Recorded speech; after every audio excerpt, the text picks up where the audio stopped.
আপন ভাইয়ের বোনের ফুফুর ইত্যাদি সম্পদ নয়ছয় করার কোনো অধিকার নেই। ওই লোক জালেম, ওই লোক একেবারে নিকৃষ্ট, একদম নিকৃষ্ট, একদম পচা মানুষ, একেবারে শ্রেষ্ঠ জালেম যে আপন জনের হক নষ্ট করে, আপন জনের হক নষ্ট করে। আপন বোন সম্পত্তি চাইছে, বাবার পৈতৃক ওয়ারিস সম্পত্তি নিবাগা, বইন বাগি না আর আইতা না, আর আইতা না, আর খাইতা না আমগো ভাই, একবারে বুঝ করে নিগেবা নাকি? সারা জীবন বড় করলাম, ভাই হিসাবে আদর করলাম, বিয়ে শাদি দিলাম, অনার বাইছেন না জালেম। এই ডাকাত কি কইল? বেটা তো বোনের ব্যাপার বল, তো বেটা ডাকাত, তুমি এটা কি বললা? এটা সে বুঝাইতে চাইলো যে এই গ্রামের যেই কোনো মানুষ আমার বাড়িতে ভাত খাইতে হইলে খাইতে পারবে এমনি, কিন্তু আপন বোন আর বাগিনা তারা যদি আমার বাড়ির দুগা ভাত খাইতে হয় জমি দিয়া খাইতে হইবে। কথা বোঝেন নাই? জমি নিতে না তোমরা, তোমরা না আইবা পরে ভাত খাইবা? কত বড় নিকৃষ্ট জালেম বেটা! তোর গ্রামের কত মানুষ তোর ঘরে খায়, তারা তোর জমি দিয়া খাইছে, তো তুমি আপন বোনের বেলা এটা কইলা কেন? আপন বোনের বেলা এটা বললা কেন? আপন বোনের হক দিলা না কেন? কার জন্য আটকাইলা? ওই ছেলে মেয়ের জন্য? ওরা তোমারে মনে রাখবে? এই সম্পত্তি তোমার থাকবে? তো কি বাবা, কি ফায়দা হইল বলে? বলেন, এক বিগত জায়গা ছেড়ে দিলে আপন ভাইয়ের বাড়ির রাস্তাটা হয়ে যায় না? দিত না? এই গাছ কান কাটতে লাইলে এদের রাস্তাটা আইসা পড়ে না? দিত না? কেন? অসুবিধা কি? মনে করেন আমনেরে, সে তো আমার ভাই, আল্লাহর জন্য দুনিয়া একটু ছেড়ে দিলে কি হয়? দুনিয়া এমনি ছাড়তে হবে না? কথা বলেন না কেন? আপনিও থাকবেন না, দুনিয়াও থাকবে না, এটা সত্য কিনা বলেন? একদিন আমিও থাকবো না, একদিন এই পৃথিবীও থাকবে না। কাল্লা ইদা দুক্কাতিল আরদু দাক্কান দাক্কা, আল্লাহ বলে সাবধান বান্দা, মনে রেখো আমি কিন্তু এই জমিন পাথরের মতো চূর্ণ বিচূর্ণ করে ফেলব, পাউডার বানায় ফেলব। তো কেন তুমি এই কামরা কামড়িটা করলা? কেন হক দিলা না? কেন আপনার ক্ষমতা দেখাইলেন? দলিলের মায়ের ফেস আপনি বুঝেন, অথবা টেয়া দিয়া পয়সা দিয়া হদ্দার মাতব্বরের কইয়া বাটপারি করে আপনি নিয়ে নিলেন আর এই 2 শতক। তুই কি বেশি কি নিলেন? 2 শতকের জন্য অনন্তকালের আখেরাত বরবাদ করে দিলেন। 5 শতক জমির লেগা 10 দুনিয়া বরাবর জান্নাত ত্যাগ করে দিলেন। আস্তাগফিরুল্লাহ! কি করলেন, কি করলেন? এই জন্য বাবা, কোনোভাবেই আপনজনের হক, এটা বান্দার হক। বান্দা এক বাপ মারা যাওয়ার পরে বাপের কিনা যদি 1 কেজি লবণ নুন থাকে ঘরে, আল্লাহর কসম ভাই বোন সবার উপরে শরীয়ত সম্মতভাবে এই নুন বন্টন করে দেওয়া ফরজ। এটাই শরীয়ত। নুন নুন, জি জি লবণ। আপনি তো হুদা মনে করছেন জমিন, বাড়ির ভিটা, এই যে বসত ভিটা যেটা, এটা 100 বোনের হক, ভাই বোন সবার হক। যেই জালেমরা আপন বোনকে বসত ভিটার থেকে বঞ্চিত করছে, ওরা জালেম, ওদের জন্য জাহান্নাম অপেক্ষা করছে। এটা নিজেরা কোত্থেকে এই গাঁজাখুরি কথা কোত্থেকে বানাইছে জিজ্ঞাসা করো। বলেন মিয়া, এখন প্রতিবাদ করেন, আমি আর কোনোদিন আসতাম না আপনার এলাকা। কি হইছে? কথা বলেন না। আর কোনোদিন নারে আসলাম না, আর কি? আপনি বাঁচবেন কয়দিন, আমি আর বাঁচবো কয়দিন? বলেন বাবা, আপনি বাঁচবেন কয়দিন, আমি বাঁচবো কয়দিন? কে বানায় নিল এই কথা যে আপন বসত বিটায় বোনেরা পায় না। এত বড় মিথ্যা কথা, গাঁজাখুরি কথা আসমানের নিচে জমিনের উপরে পৃথিবীর কোনো কিতাবে নাই। এই সমাজের বানানো কথা এটা। আমি আমার বোনের সম্পত্তি যখন দিছি, এই বসতের কসম আল্লাহ, আমার বোন অবাক। তিন বোন আমার বোনেরা আমার বড় বোনকে কিতারে কস ভাই, এ কথাতে জীবনে প্রথম শুনলাম। আমি বলি 100 বোন, বাবার এই পৈতৃক যে ভিটা, এখান থেকে আপনারা আপনাদের অংশ নিয়ে যান। আপনি যদি বিশ্বাস না হয়, কারো দরকার আমার বোনের নাম্বার দেই, কালকে ফোন দিয়ে। হ্যাঁ চলেন। খামখেয়ালি মনে করছেন দুনিয়া? আপনিও মরে যাবেন, আমিও মরে যাব, দুনিয়াও থাকবে না, আমিও থাকবো না। তো হিসাব দিতে হবে না? কথা বলেন না কেন? তো কি মনে করছেন আখেরাত? 1.25 লক্ষ আম্বিয়া যে আখেরাতের হাসরের ময়দানের ভয়ে কানছে মিয়া, সেই মাঠের নাম হাসরের মাঠ। 1.25 লক্ষ নবী, আদম থেকে রসুল সাল্লাল্লাহু আলাইহি সাল্লাম পর্যন্ত হাসরের মাঠের ভয়ে কানছে।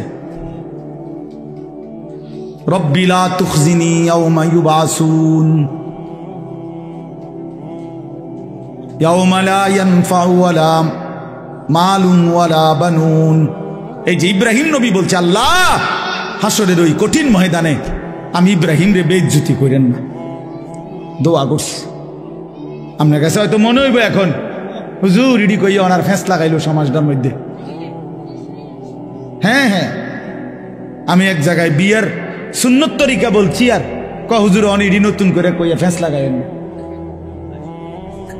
রাসূলুল্লাহ সাল্লাল্লাহু আলাইহি সাল্লামের সুন্নাত বিবাহ কিভাবে হবে এটা আমি বলাতে বললো যে এটা ফেঁস লাগাইন না, কথা কইেন না, যেমনি চলছে এমনি চলতে দেন।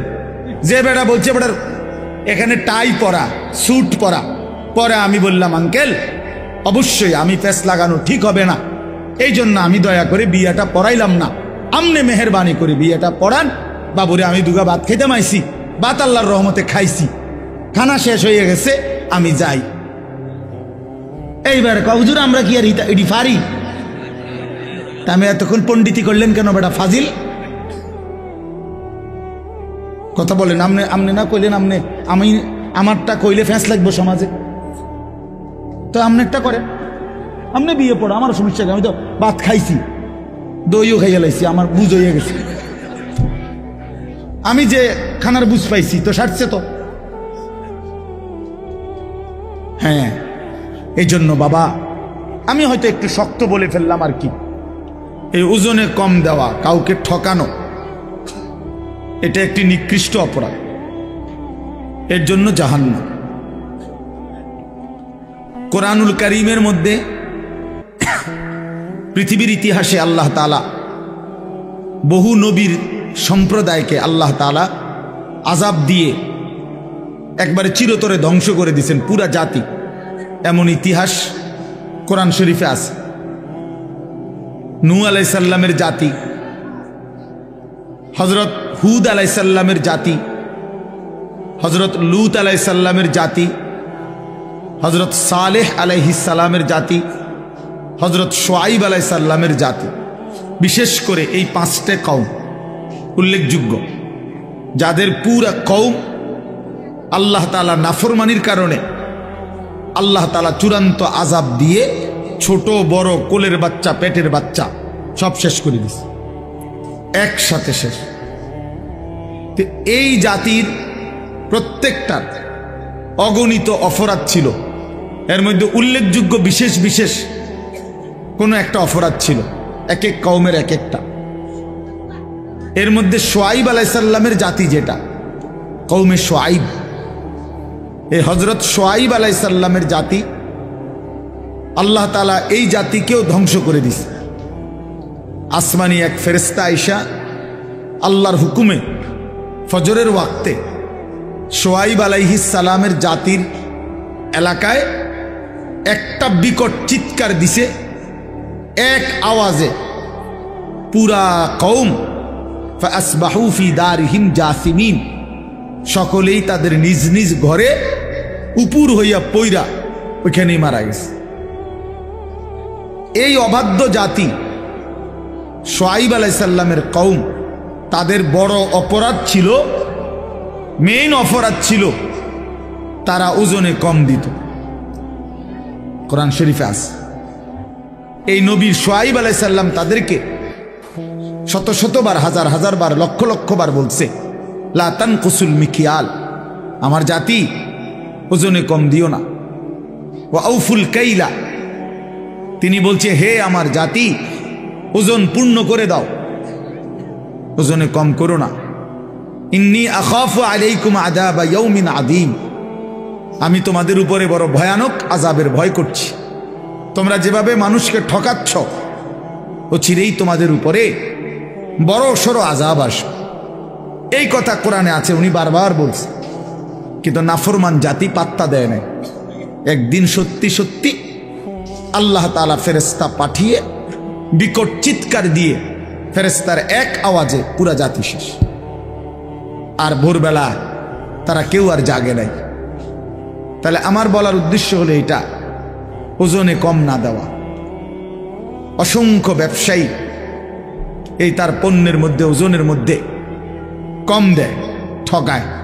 এটা একটা নিকৃষ্ট পাপ, জুলুম। এই ব্যক্তির জন্য জাহান্নাম। আল্লাহ নবী সাল্লাল্লাহু আলাইহি ওয়াসাল্লাম বলছেন, আত-তাজিরুস সাদুকুল আমিন মা'আন নাবিয়্যিন ওয়াস সিদ্দিকিন ওয়াস শুহাদা ওয়াস সালিহিন। যেই ব্যবসায়ীর মধ্যে দুইটা গুণ আছে, এক নাম্বার সাদুক, যে সব অবস্থায় সত্য বলে, সিনা অসিনা সবার সামনে। দুই নাম্বার হলো আল আমিন, বিশ্বস্ত, কাউকে ঠকায় না, পরিচিত অপরিচিত কাউকেই না। তা আল্লাহ নবী সাল্লাল্লাহু আলাইহি সাল্লাম বলেন, এই দুই গুণের অধিকারী, সর্বদাই সত্য বলে, সর্বদাই বিশ্বস্ত, এই দুই গুণ যেই ব্যবসায়ীর মধ্যে থাকবে, আল্লাহ তাআলা তাকে নবী, সিদ্দিক, শহীদ, আউলিয়াদের সাথে হাসরের ময়দানে উঠাবেন। হাসরের ময়দানে উঠাবে। তাহলে এটা বোঝা গেল হালাল ব্যবসা এবং সৎ আমানতদার ব্যবসায়ী অনেক দাম, অনেক দাম। আর এর বিপরীতে প্রতারক, যে ঠকায়, ধোকা দেয়, সে রাসূলুল্লাহ সাল্লাল্লাহু আলাইহি সাল্লামের অন্তর্ভুক্ত নয়, উম্মত নয়। হাদিসে কথা স্পষ্ট আছে। নবী সাল্লাল্লাহু আলাইহি সাল্লাম একদিন মদিনার বাজারে কোনো একজন ব্যবসায়ীর গমের স্তূপ, গম স্তূপ দিয়ে রাখছে বেস্তুবিল্লাহ। আল্লাহ নবী সাল্লাল্লাহু আলাইহি সাল্লাম সামনে গিয়ে দেখলেন উপরে সবগুলো গম শুকনা। নবীজি সাল্লাল্লাহু আলাইহি সাল্লাম ভিতরে হাত ঢুকাই দিলেন। হাদিস এটা, হাত ঢুকাইয়া ভিতর থেকে গম বাহির করে আনলেন যেগুলো ভিজা। তা আল্লাহ নবী সাল্লাল্লাহু আলাইহি সাল্লাম বললেন, এই যে তুমি উপরে সবগুলো শুকনা গম দিয়া ভিজাটাও চালায় দিবা, এটা তো তুমি ধোকা দিলা। গ্রাহককে কি দিলা? ধোকা দিলা। ভিজা আর শুকনার দাম বরাবর না। তো আল্লাহ নবী সাল্লাল্লাহু আলাইহি ওয়াসাল্লাম স্পষ্ট বলছেন, মান গাশশানা, এই তখন বলছে কথাটা, মান গাশশানা ফালাইসা মিন্না, যে কাউকে ধোকা দেয় সে আমার উম্মতের অন্তর্ভুক্ত নয়। আমি তাকে চিনি না, আমি তাকে চিনি না, সে আমার উম্মত নয়। তো যিনি সুপারিশ করবেন, যিনি হাউজে কাউসারের পানি দিবেন, তিনি যদি বলেন তোমারে আমি চিনি না, তুমি আমার উম্মত না, তা আপনার সুপারিশ করবে কোন আব্বা? আপনারে হাউজে কাউসারের পানি দিবে তখন কোন আব্বায়? বলেন, আছে তখন কেউ? থাকবে তখন কেউ? এই জন্য এটা খেয়াল করা। শুধু ব্যবসায়ী না, প্রতিনিয়ত আমরা লেনদেন করি। মানুষ মাত্রই সমাজবদ্ধ জীব। মানুষ একাকী থাকে না, একাকী পারবেও না। মানুষ অপরের সহযোগিতা না নিলে চলতে পারবে না। আমি কিছু টাকা দেব, উনি কিছু পণ্য দিবেন, কখনো আমি পণ্য দেব, উনি টাকা দিবেন। এই লেনদেন প্রতিনিয়ত মানুষকে করতেই হবে, নাই তো দুনিয়া চলবে না। এটা আল্লাহ তাআলারই কুদরতি নিজাম। তাইলে লেনদেন মানুষের একটা স্বাভাবিক জীবনের অংশ, জীবনের অংশ। লেনদেন মানুষকে করতেই হয়। অতএব বাপ, এই 1 নাম্বার কথা মনে রাখবেন, লেনদেনের মধ্যে হারাম না করা, কাউকে না ঠকানো, কাউকে। 100 গ্রাম কম দিলেন তো তাকে ঠকাইলেন, একটা কমলা পচা দিলেন তো তাকে ঠকাইলেন। মালের গুণাগুণটা 2 নম্বরটারে 1 নম্বর বললেন, তারে ঠকাইলেন। আর তখন এই উপার্জনটা হারাম। আল্লাহর নবী সাল্লাল্লাহু আলাইহি সাল্লাম বলেন, মানিশতারা শাইআন বিআশারাতি দারাহিম ওয়া ফীহি দিরহামুন মিন হারাম। যে কোনো একটা জিনিস ক্রয় করছে 10 টাকা দিয়ে, তার মধ্যে 1টি টাকা ছিল হারাম, আর 9 টাকাই হালাল। আল্লাহর নবী সাল্লাল্লাহু আলাইহি ওয়াসাল্লাম বলেন, আল্লাহ তাআলা ওই জিনিসটি যতক্ষণ পর্যন্ত তার কাছে থাকবে, তার কোনো ওয়াক্তের ফরজ কিংবা নফল দান কিংবা সাদাকা আল্লাহর দরবারে কবুল হবে না। সরাসরি হাদিস। ওই ভাই এই লাইট এটা সরা, এটা ফালতু কোথাকার, এটা ঘুরে বয়ে। এই জন্য তার কোনো নামাজ বন্দিগি ইবাদত কবুল হবে, একেবারে স্পষ্ট হাদিস। কোরআন শরীফে আছে একটা বিষয় আছে এমন, আল্লাহ নিজে বলছে, বন্ধু আদম আলাইহিস সালাম থেকে নিয়ে আপনি ১৬ লক্ষ আম্বিয়াকেও আমি এই একই আদেশ করছি, ওই একই হুকুম আমি ইমানদার সমস্ত বান্দাকেও করেছি। এমন একটা হুকুম, সেটা কি? সেটা হলো হালাল খাও এবং নেক আমল করো।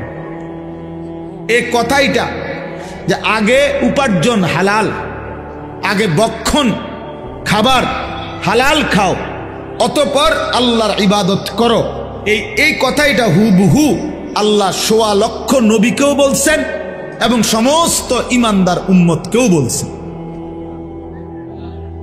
কথা বুঝছেননি আমার?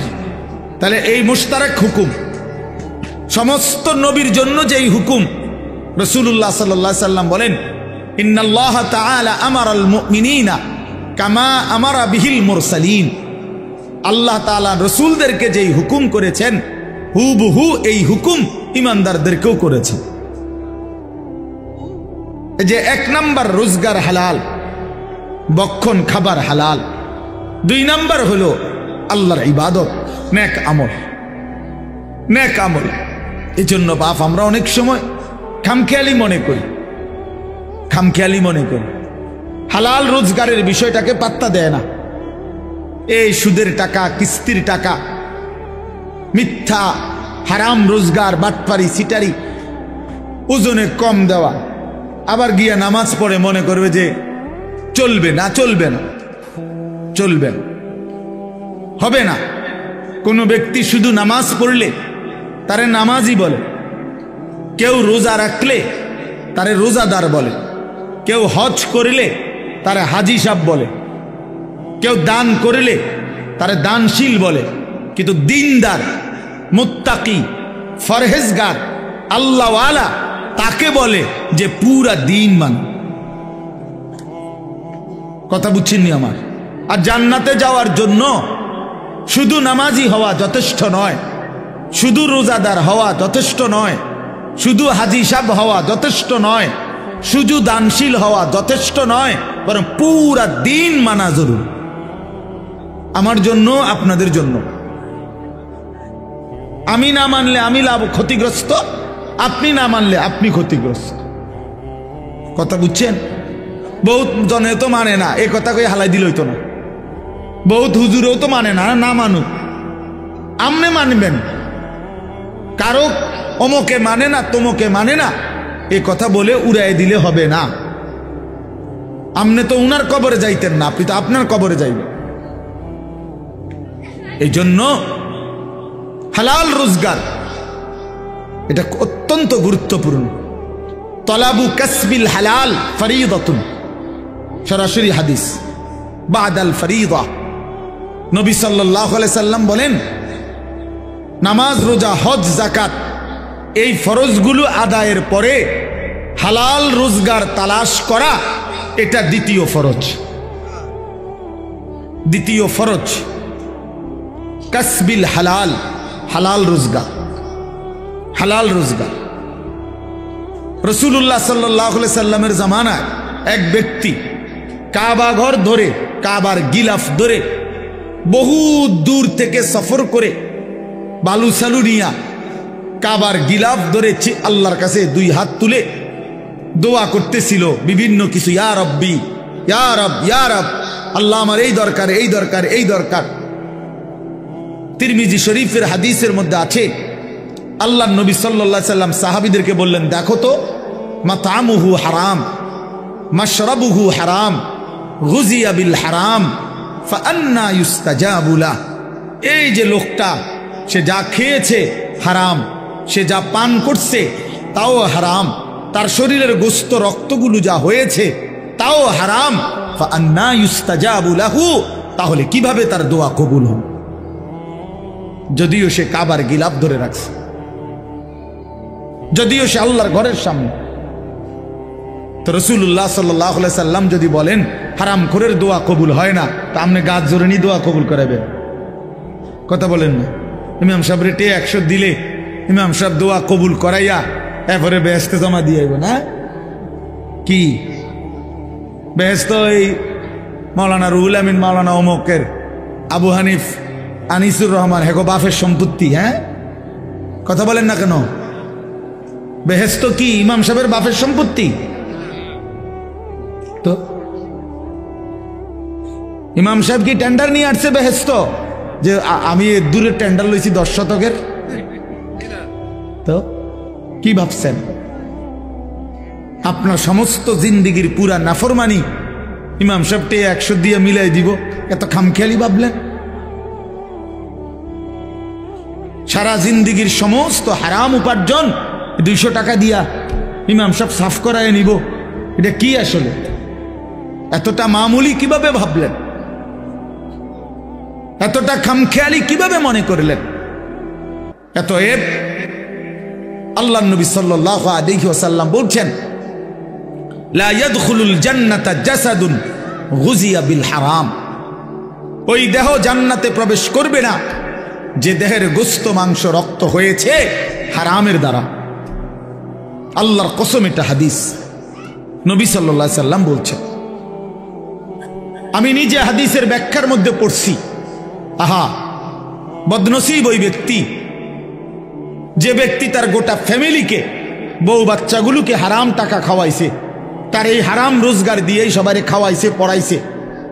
তো হাদিসের ব্যাখ্যায় মুহাদ্দিসিনে কেরাম বলে, এই হারামখোর, এই নাফরমান নিজের জন্য জান্নাত বরবাদ করলো, পুরা ফ্যামিলির জান্নাতও বরবাদ করে দিল।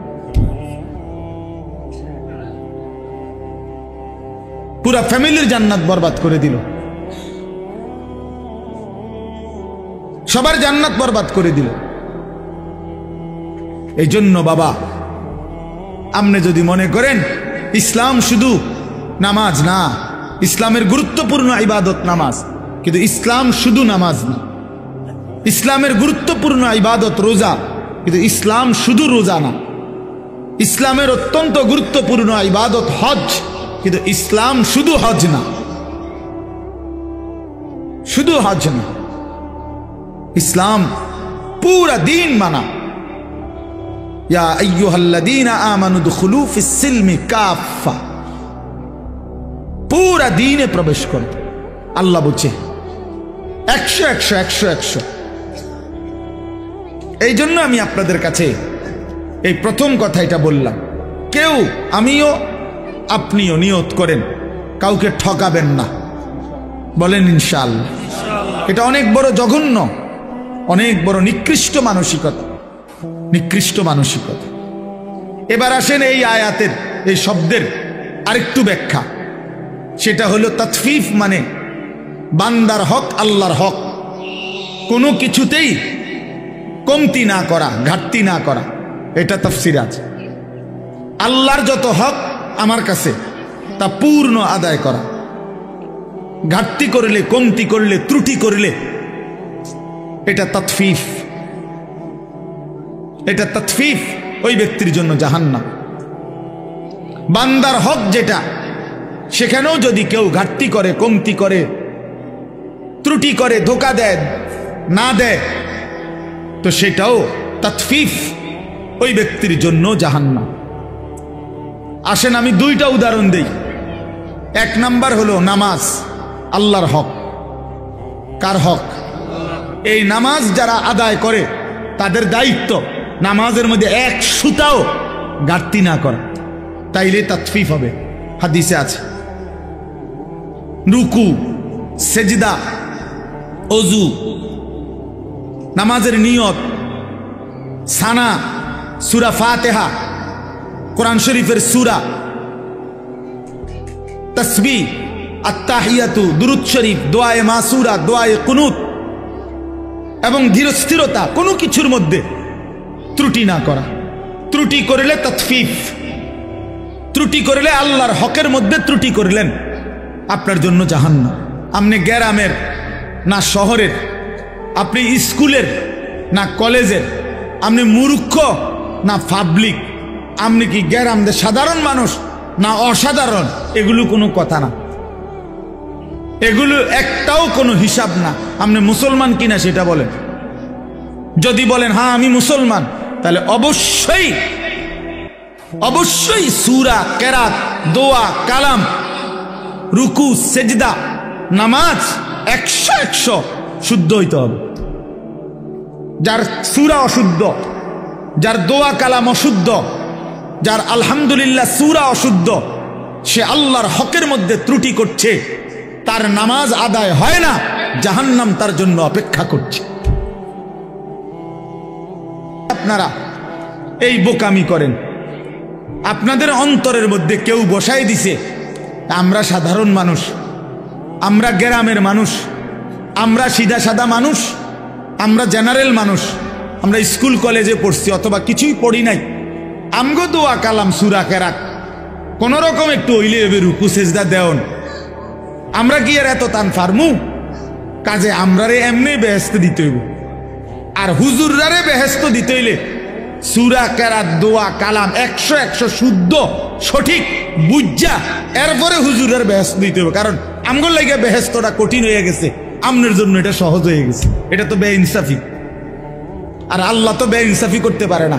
আমি যদি আল্লাহরে কই আল্লাহ আমি বেহেশতে যাইতে হইলে 30 পারা কোরআন শরীফ আমার শুদ্ধকরণ লাগছে, আমি রুকু সেজদা ঠিক করণ লাগছে, এবারটা বেহেশতে যাইতে গিয়া এবারটার কিছুই ঠিক করণ লাগে নাই, এমনি বেহেশতে যাইতেছে গা, এটা কেমন ইনসাফ হলো? কথা বলেন না? তখন কি কি ব্যাপার ভাই? এই জন্য সাবধান। আবু হানিফ ভাই এটা বলতেছিল যে কেমন মুমিন হলেন, আল্লাহর কোরআন শুদ্ধ পড়তে পারেন না। আমি তো বলি আল্লাহর কোরআন যে শুদ্ধ পড়তে পারে না ওই বেটা বোবা। কেন শুদ্ধ পারে না? যেহেতু সে বোবা। বাস্তব মূলত এ বেটা বোবা দেখতে পারে না, কেউ কথা কইতে জানে না। বলে না আমি তো কত কথা শুনি না, এগুলো কথা না, এগুলো ছাড়াও দুনিয়া চলত। বাকি যত কথা বলে মানুষ, এগুলো না বললেও দুনিয়া ভোগ করা যাইতো। যার প্রমাণ বোবা নিজে। যারা বোবা মানুষ তারা ভাতও খায়, বোবা মানুষ পেশাব পায়খানাও করে, বোবা ঘুমও যায়, বোবা বিয়াও করে, বোবার বাচ্চাও হয়। মাত্র তাইলে হেইতে কেমনে দুনিয়া ভোগ করে? কথা বলেন।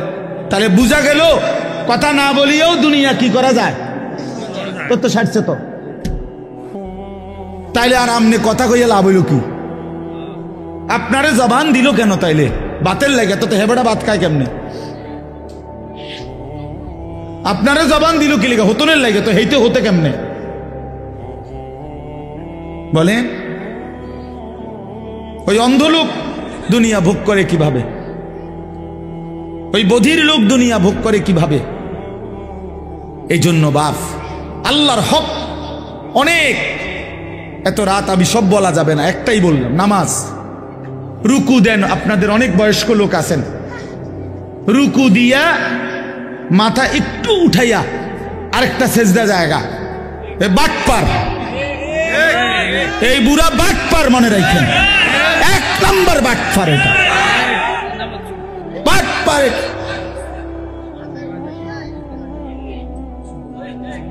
সোজা বাটপার, এটা পুরা মিয়া সাদওয়ানে হাবড়ার কুদনের ঠেলায় কথা কম যায় না কারো, এনাই হাবড়ার কুমানি ধরে মসজিদাই এক চা দোকানে ওটা কুইটা ওড়ে, লাফাইয়া ওড়ে, আরো 10 জনে থামাই তারে না বুড়ারে। আও আল্লাহ দোয়ায় আপনি কত থামেন, আরে রাখ বেড়া, উড়ে এলাম বেড়া, হেতে উড়ে এলাইব দোয়ানদার, হেতে টাকা পায়, হেতে উড়ে এলাই দোয়ানদার। চালাক ফাইজলামি চা দোকানে গিয়ে ওইখানে মাতবুরি দেখায়, নামাজের বেলায় আসা সেজদে একটা দিয়ে একটু মাথা উড়ে আরটা দিয়ে একদম জাঁতা দিয়ে ধরা দরকার, এগুলার একদম চাপ দিয়ে যে মাথায় আর উড়াইও না, মাথা যখন উড়াইতেই কষ্ট হয়, মাথায় আর উড়াইও না। এটা কি ধরনের নামাজ বলেন? এটা নামাজ হইল? এটা তাফসীর। তাফসীর আমি নিজে পড়ছি বাবা, আমি তো শক্ত বলি, বুঝার জন্য বলি। হযরত ওমর রাদিয়াল্লাহু তাআলা আনহু তাফসীরে মাআরিফুল কোরআনে আছে, আপনি এখন গিয়ে দেখেন। হযরত ওমর রাদিয়াল্লাহু তাআলা আনহু একদিন দেখছেন এক ব্যক্তিকে, সে রুকু এবং সেজদার মধ্যে ত্রুটি করছে, এর সাথে সাথে তাকে বললেন, লাকাদ তাফাফতা, হে আল্লাহর বান্দা, তুমি তাতফিফ করলা নামাজে, ওই যে এ ওয়াইলুল লিল মুতাফফিফিন, কমতি করলা আল্লাহর হক আদায়ে, তোমার জন্য জাহান্নাম। তোমার জন্য কি? জাহান্নাম। ইসলাম মস্কারি না। আপনারা অনেক মানুষ মনে করেন আও আল্লাহ ভরসা, মাইত না চাই, যত কয় এত না, যত কয় এত না, কইতে লাগলে কদ্দুর বাড়াইও কয় হুজুররা। আচ্ছা বাড়াইয়েই কইলাম, ধরেন মনে করেন আমি যে দূর বাড়াইয়া কইছি তার অর্ধেক, অর্ধেক ফিডা লইতে পারবেন তো? কথা কয় না, বোঝেন নাই? মনে যে এত কই এত না, ঠিক আছে, আচ্ছা অর্ধেক, তো অর্ধেক ফিডা লইতে পারবেন তো? তো তাইলে তো বলেন না অর্ধেক লইতে পারবেন, জিগান না তো, যত কয় অত না, মানে বাস্তবিক কথা এটাই, এটাই ঠিক। হুজুররা যত কয় অত না মানে হলো আল্লাহর কসম, আসলেই এটাই কথা। আমরা যত বলি তত না, বরং তার চাইতে কোটি গুণ বেশি। জাহান্নামের বর্ণনা কোনো আলেম পুরা দিতে পারবে না, জান্নাতের পুরা বর্ণনা কেউ দিতে পারবে না, বরং তার চাইতে কি বেশি, অনেক বেশি। তো যত কয় তত না মানে এটা এদিক দিয়া না হেদিক দিয়া, এটার অর্থ। আপনি হাদিস শুনেন, একটা হাদিস শুনাই। আল্লাহ নবী সাল্লাল্লাহু আলাইহি সাল্লাম বলছেন, কোরআন শরীফের একটা আয়াত আছে, ওয়া আম্মা মান খাফফাত মাওয়াজিনুহু ফাউম্মুহু হাওিয়া ওয়া মা আদরাকা মা হিয়া নারুন হামিয়া। আল্লাহ বলছে, যার হাসরের ময়দানে মিজানের পাল্লায় গুনাহ ভারী হবে, নেকি হালকা হবে, তার ঠিকানা হবে হাবিয়া নামক জাহান্নাম। জাহান্নামের মধ্যে 7টার মধ্যে একটার নাম হাবিয়া, হাবিয়া জাহান্নাম। তো আল্লাহ নবীজিকে নিজে বলতেছে, ওমা আদরাকা মা হিয়া, বন্ধু আপনি জানেন এই হাবিয়া জাহান্নামটা কেমন? তো আল্লাহ তাআলা নিজেই বলতেছেন, নারুন হামিয়া, সবচেয়ে গরম উত্তপ্ত জাহান্নাম। এবার উত্তাপটা কেমন নবীজি এবার ব্যাখ্যা দিছে, এটার তাফসীরের মধ্যে আছে। নবীজি বললেন এই আয়াতের ব্যাখ্যায় জাহান্নামের তাপটা কেমন। তো নবী সাল্লাল্লাহু আলাইহি সাল্লাম বলেন, নারুকুম হাদিহি জুজউম মিন 70 জুজআম মিন নারি জাহান্নাম। হায় আল্লাহ, নবী সাল্লাল্লাহু আলাইহি সাল্লাম বলেন, উম্মত তোমাদের দুনিয়ার আগুন জাহান্নামের আগুনের, আল্লাহর কসম বাবা 70 ভাগের 1 ভাগ। এর চাইতে আরো 69 গুণ বেশি গরম জাহান্নামের আগুন। জাহান্নামের আগুন, বুঝছেননি আমার কথাটা? দুনিয়ার আগুন জাহান্নামের আগুনের কয় ভাগের কয় ভাগ? 70 ভাগের 1 ভাগ। এর চাইতে 69 গুণ বেশি আরো জাহান্নামের আগুন। এরপরে শুনেন না, শুনতেছেন? হাদিস আছে সাহাবায়ে কেরাম লাফ দিয়ে উঠছে, লাফ ফাল দিয়ে উঠছে। ফাল দিয়ে উঠা সাহাবীরা চিৎকার দিয়ে বলছে, ইয়া রাসূলুল্লাহ ওয়া ইন্না যালিকা লাকাফিয়া। হে আল্লাহর নবী, আহা কি বললেন? জ্বালাইয়া পুরাইয়া ছাই করে ফেলার জন্য দুনিয়ার আগুনটাই তো যথেষ্ট। এইটাই তো ছাই বানায় ফেলে, এইটাই তো পুরাইয়া শেষ করে ফেলে। তো নবী সাল্লাল্লাহু আলাইহি সাল্লাম বলেন, তাহলেই ভাবো এর চাইতে আরো 69 গুণ বেশি তাপ জাহান্নামের আগুন, সেটা কেমন হবে? বুঝছেননি আমার কথাটা? তো যত কই তত না, ঠিকই তো তত না, অনেক বেশি কিনা বলেন না? এই কথা এবার বুঝছেন? আল্লাহ তাআলা বলছেন, আমার বান্দার জন্য আমি যে জান্নাত বানাইছি, মা লা আইনুন রাআত, এত সুন্দর কোন চোখ দেখে নাই, ওয়ালা উযুনুন সামিআত, এত সুন্দর কোন কান শুনে নাই, ওয়ালা খাতারা আলা কলবি বাশার, কোন অন্তর জান্নাতের বিস্তৃত সৌন্দর্য কল্পনাও করে নাই। তো ঠিকই তো, যত কই তত না, পুরোটা আমি করতে কম, আমার তো আন্দাজে নাই। বোঝেন নাই কথা? আমি পুরোটা বলবো কেমনে? তাহলে জান্নাতের বর্ণনাও আমরা যত কই তত না, তার চাইতে বেশি। জাহান্নামের বর্ণনাও আমরা যত কই তত না, বরং তার চাইতে বেশি। খামখেয়ালি করেন না, খামখেয়ালি মনে করেন। হাসরের ময়দান মামুর বাড়ি না, হাসরের ময়দান নানার বাড়ি না, সাদওয়ানের পণ্ডিতি না, গ্রামের মাতবরিরা হেতেরে হেতেরে ঠেলাঠেলি করা না। হ্যাঁ, আখিরাত হিসাবের ময়দান, হিসাবের ময়দান। দয়া করে অনুরোধ করলাম, দয়া করে অনুরোধ করলাম, আমার চিন্তা আপনি করেন না, আপনি চিন্তা করেন, নিজের ফিকির করেন, নিজের ফিকির করেন। কোন আলেমের পিছনে সারাদিন পেরেশানিত পড়েন না। যাকে আল্লাহ ইলম দিছে, তাকে আল্লাহ তাআলা দয়া করছে, নিজের ফিকির বানান। আহা আমার কি হবে, আমার কি হবে, আমার কি হবে? কোরআন শরীফে আছে, তাফসিরে শুনেন মিয়া, আল্লাহ তাআলা যেদিন এই আয়াত নাজিল করছে জাহান্নামের কথা বলতে গিয়ে, আল্লাহ তাআলা বলছে, আচ্ছা এগুলা কি বাচ্চা, এগুলা আমি বুঝলাম না, এই অপদার্থ এগুলা কোত্থেকে আইল? বুঝের কোনো ছেলে নাই যে এই বাচ্চাগুলো থামানো যায়? আহা, মানে ওই খিচুড়ি খাওয়াইব, খিচুড়ি খাওয়াইব না, এই কিছু একটা খাওয়াইব, এই জন্য এই কাবজা। এই রাতের 3টাও যদি বাজে, ভিতরেও বসবে না, কথাও শুনবে না, বাইতো যাইতো না। আফসুসের ব্যাপার। আরে ভাই, তো আল্লাহর দেওয়া মেহমানদারি, কিছু হলে তো হলোই। তো তাই বলি কি চিৎকার চেঁচামেচির কি অর্থ আছে?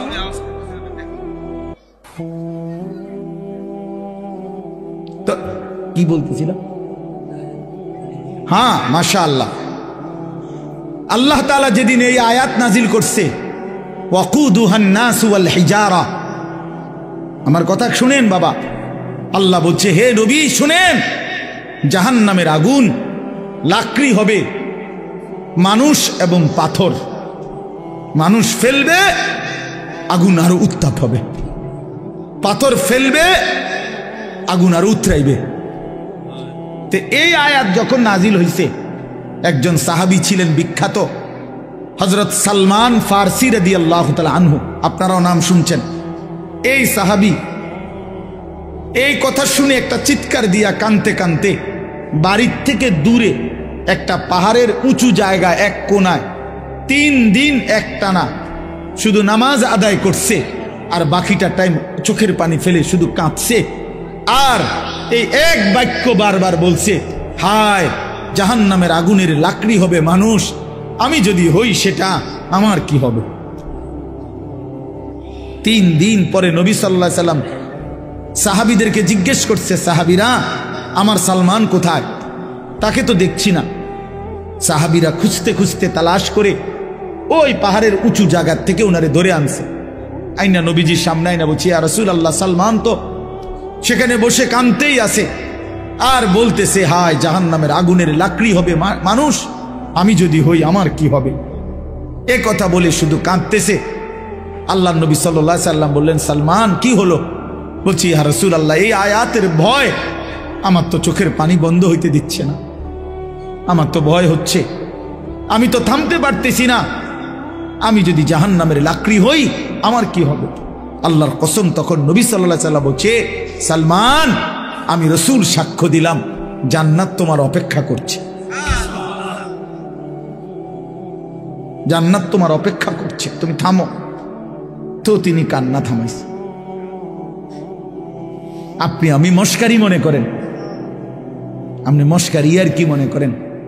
বিড়ি খাইতে খাইতে কথা কয়, বিড়ি খাইতে খাইতে কথা মানে কথা যে বলে মনে হয় যেন কোনো পাত্তাই নাই, পরোয়াই নাই। বুঝেন নাই কথা? কি মনে করছেন আখেরা, পরকাল, হাসরের ময়দান? আল্লাহ আমাদেরকে বুঝ দান করেন। চলেন তাইলে আল্লাহর হক আমি এক রাতে তো সব বলা যাবে না, কিন্তু এটা বুঝাইতে চাইছি, নামাজ, রুকু, সেজদা, নিয়ত, সানা, সূরা ফাতিহা, অন্য সূরা মিলানো, তাশাহুদ, দুরুদ শরীফ, দোয়ায়ে মাসুরা, দোয়ায়ে কুনুত, সব কিছু 100 সঠিক হইতে হবে, শুদ্ধ হইতে হবে, শতভাগ। কোন রকম হইলে হবে না। ইসলামে কোনো রকম কিছু নাই, একেবারে একটা বস্তু কোন রকম বলতে ইসলামে কি, সেটা কি? কোন রকম কোনো কিছু নাই, কোন রকম হলে হবে না, কাফাতান, পূর্ণ হইতে হবে, পূর্ণ হইতে হবে, পূর্ণ হইতে হবে। এই জন্য একটা জিনিস জরুরি, যদি মনে থাকে মনে রাখবেন, যেই কোনো নেক আমল আল্লাহর কাছে কবুল হওয়ার জন্য 2 জিনিস বাধ্যতামূলক, জরুরি, লাজেম। এক, ওই আমলটি বিশুদ্ধ হওয়া, নবী সাল্লাল্লাহু আলাইহি সাল্লামের হুবহু তরিকা মতো হওয়া, এটাই বিশুদ্ধতার মাপকাঠি। আর 2 নাম্বার আল্লাহর জন্য হওয়া। প্রথম হলো নবী সাল্লাল্লাহু আলাইহি সাল্লামের শতভাগ তরিকা মতো হওয়া, 2 নাম্বার আল্লাহর জন্য হওয়া। তাহলে সেটা আসমানে পৌঁছবে, আল্লাহর কাছে কবুল হবে। এজন্য নামাজ তো পড়লেন আল্লাহর জন্যই, কিন্তু পড়লেন তো ভুল, অশুদ্ধ, তো হবে না, লাভ হবে না। পড়লেন তো শুদ্ধ, কিন্তু মানুষের দেখানোর লাগিয়া, আল্লাহর জন্য না, তাইলেও হবে না। 2টা একসাথে হইতে হবে, বিশুদ্ধ হওয়া, আল্লাহর জন্য হওয়া। কোন কি কইছি? কোন আল্লাহর জন্য বিশুদ্ধ হওয়া, আল্লাহর জন্য। বিশুদ্ধ হবে কিভাবে? রাসূলুল্লাহ সাল্লাল্লাহু আলাইহি সাল্লামের হুবহু তরিকা মতো, তরিকা মতো। এই জন্য আপনাদের কাছে অনুরোধ, এই আয়াত সূরা থেকে আমি বললাম তাতফিফ, এটা গুরুত্বপূর্ণ বিষয়। হয় ইমাম মালিক রাহমাতুল্লাহ আলাইহি বলছেন, লিকুল্লি শাইইন ওয়াফাউন ওয়া তাতফিফুন, প্রত্যেক বিষয়ের একটা আছে পূর্ণ আর একটা আছে ঘাটতি, কমতি। ইসলামের মধ্যে কোনো আমল যেন ঘাটতি না হয়, পূর্ণ হইতে হবে, পূর্ণ হইতে হবে। আল্লাহ আমাদেরকে তৌফিক দান করেন। দ্বিতীয় কথা হইল, বান্দার হক, এটার মধ্যেও কমতি না করা, ঘাটতি না করা। এখানে আমি শুধু একটা উদাহরণ বলি, সেটা হলো আপনজনের হক, আপনজনের হক বঞ্চিত না করা, ঘাটতি না করা। তাইলে ওই লোক জালেম, ওই লোকের জন্য জাহান্নাম। যারা আপন বোনের সম্পদ দেন নাই, আপনার জন্য জাহান্নাম। যারা আপন ফুফুর সম্পদ দেন নাই, আপনার জন্য জাহান্নাম। যারা আপন ভাইয়ের সম্পদ দেয় নাই, তাদের জন্য জাহান্নাম। যারা আপন স্ত্রীর মোহর আদায় করেন নাই, তাদের জন্য জাহান্নাম অপেক্ষা করছে। বান্দার হক এগুলো। কার হক? বান্দা। আরো আছে, একটাই বললাম, বান্দার হক কমতি করা যাবে না, কমতি করা যাবে। আপন বোন বাবার মৃত্যুর পরে ঠিক যা পায় তা পুরো দিতে হবে, শরীয়ত যেভাবে বলছে। এনে নয় ছয় করার, বাটপারি সিটারি করার কোনো সুযোগ নেই। আপন স্ত্রীর মোহর আদায় না করার কোনো সুযোগ নেই। আপন ভাইয়ের, বোনের, ফুফুর ইত্যাদি সম্পদ নয় ছয় করার কোনো অধিকার নেই। ওই লোক জালেম, ওই লোক একেবারে নিকৃষ্ট, একদম নিকৃষ্ট, একদম পচা মানুষ, একেবারে শ্রেষ্ঠ জালেম যে আপন জনের হক নষ্ট করে, আপন জনের হক নষ্ট করে। আপন বোন সম্পত্তি চাইছে, বাবার পৈতৃক ওয়ারিস সম্পত্তি নিবাগা, বইন বাগি না, আর আইতা না, আর আইতা না, আর খাইতা না আমগো ভাই, একবারে বুঝ করে নিগেবা নাকি? সারা জীবন বড় করলাম, ভাই হিসাবে আদর করলাম, বিয়ে শাদী দিলাম, অনার ভাই ছিল না, জালেম। এই ডাকাত কি কইল? বেটা তো বোনের ব্যাপার বল, তো বেটা ডাকাত, তুমি এটা কি বললা? এটা সে বুঝাইতে চাইল যে এই গ্রামের যেই কোনো মানুষ আমার বাড়িতে ভাত খাইতে হইলে খাইতে পারবে এমনি, কিন্তু আপন বোন আর বাগিনা তারা যদি আমার বাড়ির দুগা ভাত খাইতে হয় জমি দিয়া খাইতে হইব। কথা বোঝেন নাই? জমি নিতে না তোমরা, তোমরা না আইবা পরে ভাত খাইবা? কত বড় নিকৃষ্ট জালেম বেটা! তোর গ্রামের কত মানুষ তোর ঘরে খায়, কই তারা তোরে জমি দিয়া খাইছে? তো তুমি আপন বোনের বেলায় এটা কইলা কেন? আপন বোনের বেলায় এটা বললা কেন? আপন বোনের হক দিলা না কেন? কার জন্য আটকাইলা? ওই ছেলে মেয়ের জন্য? ওরা তোমারে মনে রাখবে? এই সম্পত্তি তোমার থাকবে তো কি বাবা, কি ফায়দা হইল বলেন? বলেন, এক বিগত জায়গা ছেড়ে দিলে আপন ভাইয়ের বাড়ির রাস্তাটা হয়ে যায় না? দিত না? এই গাছ কান কাটতে লাইলে এনদের রাস্তাটা আইসা পড়ে না? দিত না? কেন? অসুবিধা কি? মনে করেন আমনে রে, সে তো আমার ভাই, আল্লাহর জন্য দুনিয়া একটু ছেড়ে দিলে কি হয়? দুনিয়া এমনি ছাড়তে হবে না? কথা বলেন না কেন? আপনিও থাকবেন না, দুনিয়াও থাকবে না। এটা সত্য কিনা বলেন? একদিন আমিও থাকবো না, একদিন এই পৃথিবীও থাকবে না। কাল্লা ইদা দুক্কাতিল আরদু দাক্কাং দাক্কা, আল্লাহ বলে সাবধান বান্দা, মনে রেখো আমি কিন্তু এই জমিন পাথরের মতো চূর্ণ বিচূর্ণ করে ফেলব, পাউডার বানায় ফেলব। তো কেন তুমি এই কামরা কামড়িটা করলা? কেন হক দিলা না? কেন আমনের ক্ষমতা দেখাইলেন? দলিলের মার ফেস আমনে বুঝেন, অথবা টেয়া দিয়া পয়সা দিয়া হদ্দার মাতব্বরের কইয়া বাটপারি করে আমনে নিয়ে নিলেন আর এই 2 শতক। তো কি বেশি কি নিলেন? 2 শতকের জন্য অনন্তকালের আখেরাত বরবাদ করে দিলেন। 5 শতক জমির লেগা 10 দুনিয়া বরাবর জান্নাত ত্যাগ করে দিলেন। আস্তাগফিরুল্লাহ! কি করলেন, কি করলেন? এই জন্য বাবা, কোনোভাবেই আপনজনের হক, এটা বান্দার হক। বান্দা এক বাপ মারা যাওয়ার পরে বাপের কিনা যদি 1 কেজি লবণ নুন থাকে ঘরে, আল্লাহর কসম ভাই বোন সবার উপরে শরীয়ত সম্মতভাবে এই নুন বন্টন করে দেওয়া ফরজ। এটাই শরীয়ত। নুন নুন, জি জি, লবণ। আপনি তো হুদা মনে করছেন জমিন, বাড়ির ভিটা, এই যে বসত ভিটা যেটা, এটা 100 বোনের হক, ভাই বোন সবার হক।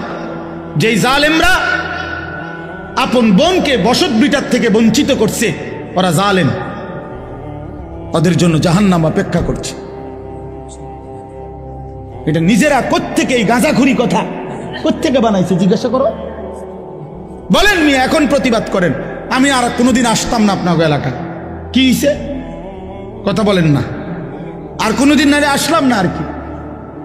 আপনি বাঁচবেন কয়দিন, আমি আর বাঁচবো কয়দিন? বলেন বাবা, আপনি বাঁচবেন কয়দিন, আমি বাঁচবো কয়দিন? কে বানায় নিল এই কথা যে আপন বসত বিটায় বোনেরা পায় না? এত বড় মিথ্যা কথা, গাঁজাখুরি কথা আসমানের নিচে জমিনের উপরে পৃথিবীর কোনো কিতাবে নাই। এই সমাজের বানানো কথা এটা। আমি আমার বোনের সম্পত্তি যখন দিছি, এই বসতের কসম আল্লাহ, আমার বোন অবাক। তিন বোন বোনেরা আমার বড় বোন কিতারে কস ভাই, এ কথাতে জীবনে প্রথম শুনলাম। আমি বলি 100 বোন।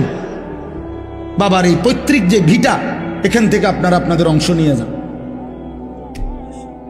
আপনি যদি বিশ্বাস না হয়, কারো দরকার আমার বোনের নাম্বার দেই, কালকে ফোন দিয়ে। হ্যাঁ চলেন। খামখেয়ালি মনে করছেন দুনিয়া? আপনিও মরে যাবেন, আমিও মরে যাব। দুনিয়াও থাকবে না, আমিও থাকবো না। তো হিসাব দিতে হবে না? কথা বলেন না কেন? তো কি মনে করছেন আখেরাত? 1.25 লক্ষ আম্বিয়া যে আখেরাতের হাসরের ময়দানের ভয়ে কানছে মিয়া, সেই মাঠের নাম হাসরের মাঠ। 1.25 লক্ষ নবী, আদম থেকে রসুল সাল্লাল্লাহু আলাইহি সাল্লাম পর্যন্ত হাসরের মাঠের ভয়ে কানছে। রব্বি লা তুখজিনি ইয়াওমা ইউবাসুন ইয়াওমা লা ইয়ানফাউ ওয়ালা মালুন ওয়ালা বানুন। এই যে ইব্রাহিম নবী বলছে, আল্লাহ হাসরের ওই কঠিন ময়দানে আমি ইব্রাহিম রে বেইজ্জতি করেন না, দোয়া করছি। আপনার কাছে হয়তো মনে হইব এখন, হুজুর ইডি কইয়া ওনার ফেঁস লাগাইলো সমাজটার মধ্যে। হ্যাঁ, আমি এক জায়গায় বিয়ের সুন্নত তরিকা বলছি, আর হুজুর অনিডি নতুন করে কইয়া ফেঁস লাগাইন। রাসূলুল্লাহ সাল্লাল্লাহু আলাইহি সাল্লামের সুন্নাত বিবাহ কিভাবে হবে এটা আমি বলাতে বললো যে এটা ফেঁস লাগাইন না, কথা কইেন না, যে এমনি চলছে এমনি চলতে দেন।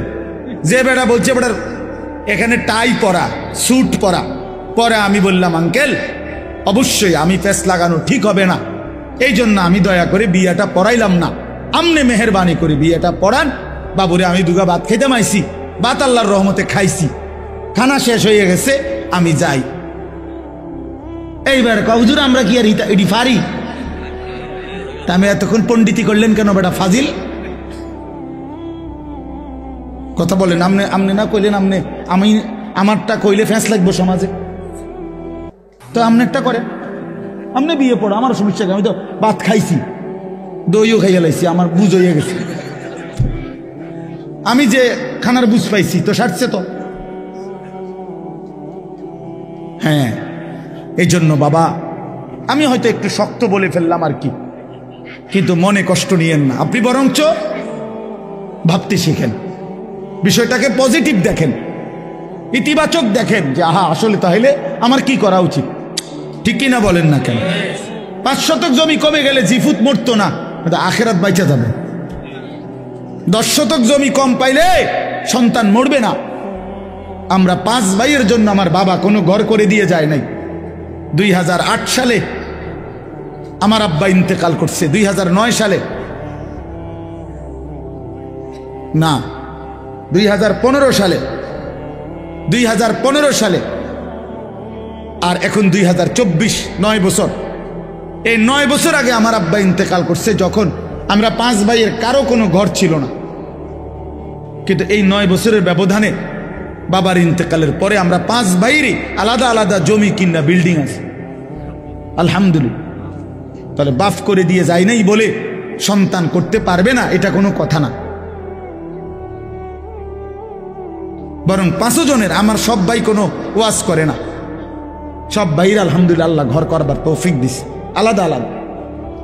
তাইলে আমি আপনাদেরকে বুঝাইতে চাই, আপনি কেন হারামের মাধ্যমে সুদ দিয়া, ঘুষ দিয়া, বাটপারি, সিটারি কইরা মিথ্যা বইলা দলিলের মধ্যে 2 নম্বরই কইরা আমনে এতরে দিয়া হেতরে দিয়া ওইতরে দিয়া এতগুলো বাটফারি কইরা আহা বান্দা, আয় আল্লাহর বান্দা, কার জন্য রাইখা গেলা? নিজের আখিরাত বরবাদ করে দিলা। কার জন্য রাইখা গেলে এই 10 শতক জমি? এত সিটারি করলা, এতটি দলিলের মধ্যে এতগুলো ফেঁস লাগাইয়া এই কদ্দুর জমি উদ্ধার করলা, বিনিময়ে আজ কার জন্য রেখে যাচ্ছ? তোমার না বলে? কবরে যাওয়ার দিন নাফরমান নিচ্ছ না কেন জমি? এই নাফরমান, এই না বলে তোর 10 শতক জমি নেছ না কেন? এগুলো বলে নাও না কেন? এটা না তোমার? এই তাল গাছিটার লাগে না 30 বার মেল করলা, এটা নেও না কার? এত কষ্ট করে তাল গাছ উদ্ধার করলা, এটা আমি থুয়ে যাও কার? ইয়াকুলু ইবনু আদামা মালি ওয়া মালি। আল্লাহ নবী সাল্লাল্লাহু আলাইহি সাল্লাম বলেন, আহা বনি আদম সারাদিন বলে আমার মাল, আমার মাল, আমার মাল, আমার মাল। ওয়া হাল্লাকা ইবনা আদামা মিন মালিক। হাই বনি আদম, তোমার মাল কোথায়? নবীজি বলতেছে ওয়া হাল্লাকা আইন, তোমার মাল কোথায়? বা তোমার মাল কেবল 3টা। রাসূলুল্লাহ সাল্লাল্লাহু আলাইহি সাল্লাম বলছে তোমার কেবল 3টি। মা আকালতা ফা আফনাইতা, যা তুমি সরাসরি খাইছো, তুমি খাইছিলা, এটা তোমার। আও লাবিস্তা ফা আবলাইতা, যেটা সরাসরি গায়ে দিছো, তুমি গায়ে দিছো, এটা তোমার। আও তাসাদ্দাকতা ফা আমদাইতা, যেটা আল্লাহর রাস্তায় দান করছো, সদকা করছো, মসজিদে মাদ্রাসায় মাহফিলে গরিবকে, অসহায়কে, বঞ্চিতকে, দুস্থকে আল্লাহর পথে খরচ করছো, এটা আখিরাতে জমা হইছে, এটা তোমার। কয়টা হলো? আল্লাহর কসম নবী বলছে এই 3টাই তোমার। ওমা সেওয়া দালিকা, আর বাকি সব ফাজাহিবুন, তোমার থেকে চলে যাবে। ও তারিকুহু লিন্নাস, মানুষের জন্যই রেখে যাবে, মানুষের জন্যই রেখে যাবে। শুধু শুধু ভুল করলা বান্দা, এতগুলো মিথ্যা বলা দরকার ছিল না, এতগুলো বাটফারি করার দরকার ছিল না, এত সিটারি করার দরকার ছিল না। এই কদ্দুর জমির লেগে, এই কয়টা টাকার জন্য, এই কদ্দুর ঘরের ফার্নিচারের জন্য এত মিশা কথা কইতে হয় না। 50 বছর সুদ খাইয়া, 30 বছর বাটফারি ব্যবসা কইরা, 50 বছর পর্যন্ত হালাল হারাম রোজগার কইরা কি কামাই করছে? 1 সেট সোফা বানাইছে, 6টা টেবিল আর 6টা চেয়ার, একটা ডাইনিং টেবিল, 4খান খাট, 2টা আলমারি, একটা ফ্রিজ, আর 2 ডজন কাচের প্লেট, 1 ডজন চার কাপ, 6টা নুনের বাড়ি, 4টা বাথরুমের মধ্যে 4টা বদনা, লোডা লোডা, আর কি তা ফাঙ্গাস, তেলাফিয়া, দুন্দুল, করলা, ধন্যতা, কাঁচামরিচ, খিরা, টমাটো, ঠিক না, পাতাকপি, ফুলকপি, আর কি আর কি? এ সবই মালের দাম হইতো না 50 লাখ? কথা বলেন না কেন? আপনার ঘরের যে সামান, এই সবটির দাম 50 লাখ হবে? তো এই 50 লাখ টাকার জন্য এতগুলো মিথ্যা বললেন? এই 50 লক্ষ টাকার জন্য এত টাকা সুদ খাইলেন? এই 50 লক্ষ টাকার জন্য এতগুলো ওজনে কম দিলেন? আহা, এতগুলো মিথ্যা, খুব বেশি কি কামাই করলেন? এই বাপ, একটা লোক বলেন, বুঝতে শিখেন, খামখেয়ালি মনে করেন না। আপনি ভাবেন না আপনি কি করছেন কামাইটা? একটা ছেলে নামাজ পড়ে না, একটা মেয়ে পর্দা করে না, জিফুত নাতি নাতনি কেউ আল্লাহর কোরআন কদুর সাইয়াও পড়তে পারে না, এতগুলো নাফরমান ঘরে ঘুমায় 6 জন 7 জন, একটাও ফজরের নামাজ খুদার 365 দিনের 1 বছরে কোনোদিন ফজরের নামাজ পড়ে না। এই জানোয়ার পাইলা কি ফায়দা হইল? কথা বলেন না কেন? কি ফায়দা? কি বলেন? আপনারা বলতেছেন জিরো। যে খাট বানাইলেন 70,000 টাকা দিয়া, ওই খাটে যে ছেলেটা ঘুমায়, ওই সারা রাত মোবাইলে উলঙ্গ ছবি দেখে। এই জানোয়ারের জন্য বানাইছেন খাট? এ তো জানোয়ার, এ তো মানুষের বাচ্চা না। 365 দিনে খোদার একটা বছরে যে কোনোদিন ফজরের নামাজ পড়লো না, এটা মানুষের বাচ্চা হয় কেমনে? এটা মুসলমানের বাচ্চা কেমনে? কথা বলেন। একজন প্রতিবাদ করেন মিয়া, তারা ওই মানুষের বাচ্চা কেমনে? ওই হাইওয়ানরে জিজ্ঞেস করেন, তোর কোনো আল্লাহ নাই, তোর কোনো রসুল নাই, তোর জন্য কেউ কাঁদে নাই? 23 বছর তোর জন্য তোর রসুল কাঁদছে। তায়েফের পাথরের আঘাতে পিঠটা চালনির মতো ছিদ্র বানায় ফেলছে। ক্ষুধার কষ্টে পেটে পাথর বাঁধছে দুইটা। উহুদের দান দান শহীদ করা রক্তে উহুদের মাঠে নবী পড়েছিল ঘন্টার পর ঘন্টা। 3 মাস ঘরের চুলায় আগুন জ্বলে নাই। নবী বলবে, উম্মত এত কাঁদলাম, সারা রাত চোখের পানি ফেলে এশার পর থেকে ফজরের আজান পর্যন্ত নবী সাল্লাল্লাহু আলাইহি সাল্লাম উম্মতের জন্য কাঁদছেন, চোখের পানি ফেলছেন, দোয়া করছেন। বিনিময়ে উম্মত এই জিন্দেগি, এই আমল নামা। কোনদিন ফজরের নামাজ নাই, 30 বছর মিথ্যা, 40 বছর হারাম, 60 বছর বয়সও বিড়ি সিগারেট, 60 বছর বয়সও চায়ের দোকানে আড্ডা, টেলিভিশন আর নাচ গান। 40 বছর ঘরে প্রতিদিন রঙিন টেলিভিশন চলল, স্ত্রী বেপর্দা, মেয়েটাও বেপর্দা। হায় উম্মত, এ কি আমল নামা আনলা? আল্লাহর কসম, নবীজির কাছে তো উম্মতের আমল নামা দেখানো হবে। এই বাপ, নবী সাল্লাল্লাহু আলাইহি সাল্লাম তো উম্মতের আমল নামা দেখবে। তো এই আমল নামা দেখলে কসম আল্লাহর, নবী চোখের পানি ছেড়ে দিবে আর কাঁদবে আর বলবে, উম্মত আমি শ্রেষ্ঠ নবী, তুমি আমার শ্রেষ্ঠ উম্মত। এই নিয়ে আমল নামা। আমি এই আমল নামা নিয়ে আল্লাহর সামনে কেমনে দাঁড়াবো? তোমার জন্য কেমনে সুপারিশ করবো উম্মত? কি বলবো? আমি কিভাবে মুখ দেখাবো? তুমি আমার এত বড় বেইজ্জতি কেমনে করলে? কি ব্যাপার? কোনো বাবা যদি কোনো ছেলেকে 6 বছর ঢাকা শহরে রাখা কোনো কলেজে পড়ায়, তারে মনে করেন 50 লাখ টাকা দিছে, এই পর্যন্ত বাবার সব বেচ্চা, 6 বছর পরে রেজাল্ট আসছে সে ফেল, তো ওই বাপ কি পরিমাণ কাঁদবে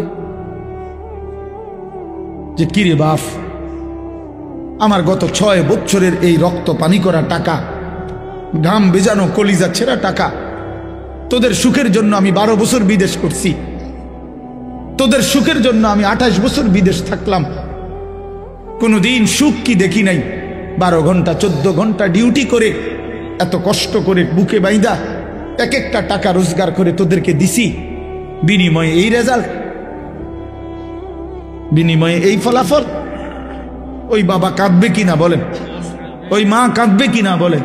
তো রাসূলুল্লাহ সাল্লাল্লাহু আলাইহি সাল্লাম কাঁদবে না?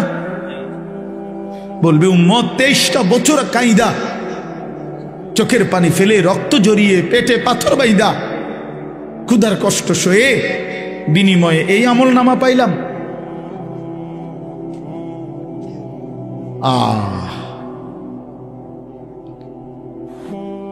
আপনি কি বলবেন? আপনি ভাবেন, আমি কি বলবো? আমি ভাবি।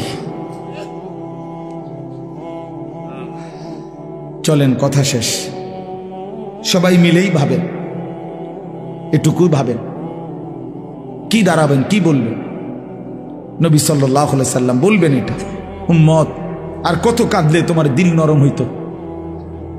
আমি আর কত রক্ত ঝরাইলে তোমার মন নরম হইতো? তুমি আমারে বলো উম্মত, আপনি কি জবাব দিবেন বলিয়েন? এত বড় বয়সকালে কেমনে বিড়ি খান? এই দুর্গন্ধওয়ালা মুখ নিয়ে নবী সাল্লাল্লাহু আলাইহি সাল্লামের সামনে কেমনে দাঁড়াইবেন? প্রিয় নবী সাল্লাল্লাহু আলাইহি ওয়াসাল্লাম 1 সেকেন্ডের জন্য কোনোদিন দুর্গন্ধ পছন্দ করতেন না, বলেন না? নবী সাল্লাল্লাহু আলাইহি সাল্লাম যে রাস্তা দিয়ে হাঁটতেন, পরবর্তী কেউ আসলে বুঝতো এখান দিয়েই নবী গেছে, কারণ মেশকের ঘ্রাণ ভাসতে থাকত। তার ঘাম মুবারক সাহাবীরা অপেক্ষা করত, ঘাম ঝরলে শিশিতে ভরবে, সেটাই পরবর্তীতে মেশক আম্বর হিসাবে ব্যবহার করবে। এই আপনারা শুনেন নাই কিনা আজকে প্রথম কথা বলেন? এই তো অনেক পুরানো ওয়াজ, ঠিক কিনা বলেন? এই কথাগুলোর অর্থ কি? আল্লাহ নবী সাল্লাল্লাহু আলাইহি সাল্লাম বলছে, তিনটি জিনিস পৃথিবীতে আমার সবচেয়ে প্রিয়। 1 নাম্বার আতর, সুগন্ধি। 2 নাম্বার আমার বিবি, আমার স্ত্রীরা আমার প্রিয়। 3 নাম্বার নামাজ। তার 1 নম্বরে নবীর প্রিয় বস্তু ছিল দুনিয়াতে আতর, সুগন্ধি। তিনি দুর্গন্ধ পছন্দ করতেন না। বাবা, আপনি এই দুর্গন্ধওয়ালা বিড়ি মুখ লইয়া, প্রতিটা বিড়ি তো দুর্গন্ধ, প্রতিটা সিগারেটে তো দুর্গন্ধ, আপনি এটা নিয়া রাসূলুল্লাহ সাল্লাল্লাহু আলাইহি সাল্লামের সামনে কেমনে দাঁড়াইবেন বলে? নবী সাল্লাল্লাহু আলাইহি সাল্লাম তো কাঁচা পেঁয়াজ রসুনের দুর্গন্ধ সহ্য করতে পারতেন না, নিষেধ করছে। কাঁচা পেঁয়াজ রসুন খাইয়া আমাদের সামনে মসজিদে মানুষের মজমাতে আইসো না, বলেন নাই নবী? তো তাহলে বিড়ি সিগারেটের গন্ধ কি হবে? একদিন জীবনে জুমার নামাজের দিন মসজিদে নববীতে আল্লাহ নবী সাল্লাল্লাহু আলাইহি সাল্লাম কোন সাহাবীর ঘামের গন্ধ নাকে লাগছে, কোন একজনের। আল্লাহ নবী সাল্লাল্লাহু আলাইহি সাল্লাম বলছেন, গোসলুল জুমআতে ওয়াজিবুন আলা কুল্লি মুহতালিম। হাদিস, জুমার নামাজের দিন গোসল করা প্রত্যেক প্রাপ্তবয়স্ক ব্যক্তির উপরে বাধ্যতামূলক। একদিনেরও ঘামের গন্ধ নবী পছন্দ করে না। যিনি এত পবিত্র, এত পরিষ্কার, এত সুগন্ধিময় ছিলেন, তার সামনে কেমনে দাঁড়াইবেন? ও বাবা, বলেন না কেন? আপনার বিবেককে বলে গেল, উড়াইয়া দিয়েন না কথা। কিছু সালাক আছে, গিয়া পরে করবো কথাটি বালাই কইছে, আমরা লাগিয়েই তো কয়, বুঝি তো পারি না, মানলে তো ভালো হইতো আসলে, কিন্তু আলাস পাট ফারি আলাপ করে, হঠাৎ মস্কারি করে, বুঝি তো আমরা তো কইছে, কথা তো বালাই কইছে, মানলে তো বালাই হইতো, ফারিদ না কারণ ভাতের থালা খাইতে রে, ভাত বাহ খানা, ভাত কতটি খাইয়া আবার চা দোয়ানে গিয়া আবার পেঁয়াজু খায়, আলুর চপ খায়, আবার বন খায়, আবার চা খায়, আবার বিড়ি খায়। একটা ছোট্ট কথা মনে রাখবেন, যে কোনো কেউরে জিজ্ঞাসা করেন, একজন ডাক্তারকে জিজ্ঞাসা করেন, বিড়ি সিগারেটের মধ্যে কোনো পুষ্টিও নাই, কোনো আপনার শরীরের ক্ষুধা নিবারণও হয় না, পুষ্টিকর কিছুও হয় না। তো যেই খাবারের মধ্যে কোনো পুষ্টিও নাই, কোনো ক্ষুধাও নিবারণ হয় না, আল্লাহর কসম এটা জাহান্নামী খাবার। এটা কোরআন শরীফের আয়াত, এটা জাহান্নামীদের খাবার। লা ইউসমিনু ওয়ালা ইউগনি মিন জু'। এইটা যেই খাবার শরীরে পুষ্টি যোগায় না, অথবা ক্ষুধাও কি করে না, নিবারণ করে না, কোরআন শরীফে আছে, এই খাবার জাহান্নামীদের খাবার। এরপরেও যদি কারো বিবেকে না হয়, তো এবারে কি তা করো, এবারে বিরিয়ানি খাবাই ছেড়ে দেন, আর কি এবারে বিড়ি এবার ধরাইবই। হ্যাঁ, আরে কত মান আমরা বুঝি না, আরে হুজুর রাখো নাম, এতে কত মোটা তাজা হুজুর দেখছি বেটা, 1.5 বুড়া হুজুর আইছে এনে, আমার মতো ডাকাইতে সরাইব। আমি লড়তাম না বেটা, যে রুম আছি এই রুমে থাও, বেশ তো দিলে দোক, না দিলে না দোক, এসব বললে উড়াইয়া দিয়েন না। আখেরাত আসলেই কঠিন, আখেরাত আসলেই কি কঠিন। আল্লাহ আমাদেরকে বুঝ দান করেন। এবার তর্জমা শুনেন শুধু।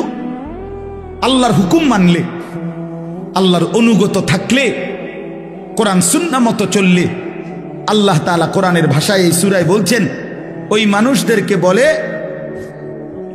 আবরার, নেককার। এই সূরার মধ্যে আল্লাহ মানুষকে 2টা ভাগ করছে। নেককার যারা সৎকর্মপরায়ণ তাদেরকে আল্লাহ বলছে আবরার, আর যারা পাপী নাফরমান আল্লাহ তাদেরকে বলছে ফুজ্জার। তো এখানে আমি যেই 5টা আয়াত পড়ছি, এই 5টি আয়াতে আল্লাহ তাআলা আবরার যারা নেককার তাদের পুরস্কার ঘোষণা করছে।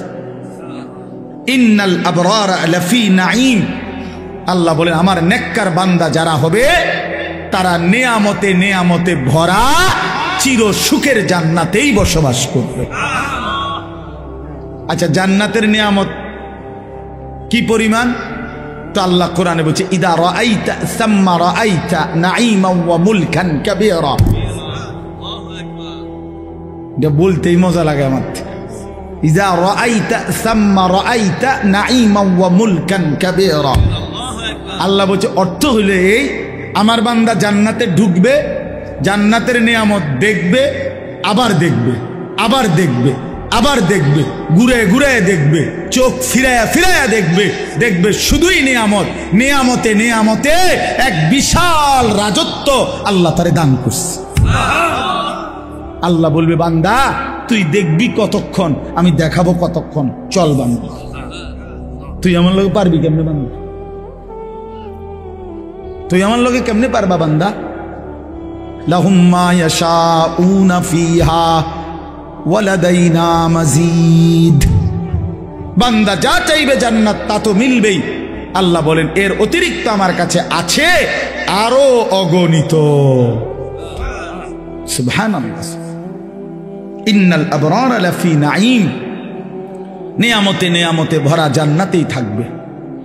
আলাল আরাইকি ইয়ানজুরুন, এরপরে দ্বিতীয় আয়াত আলাল আরাইকি ইয়ানজুরুন। আল্লাহ বলেন আমার নেককার বান্দা জান্নাতের সিংহাসনে বসে দেখতে থাকবে। কি করতে থাকবে? আবার বলেন কোথায় বসে কি দেখবে? 3 জিনিস। আর আমি কই তাফসীরে কুরতুবীতে আছে 3 জিনিস দেখতে থাকবে জান্নাতের সিংহাসনে বসে। 1 নাম্বার, আল্লাহ তাআলা তাকে যেই বিশাল রাজত্বের নিয়ামতে ভরা জান্নাত দিছে পুরাটা এক নজরে দেখবে।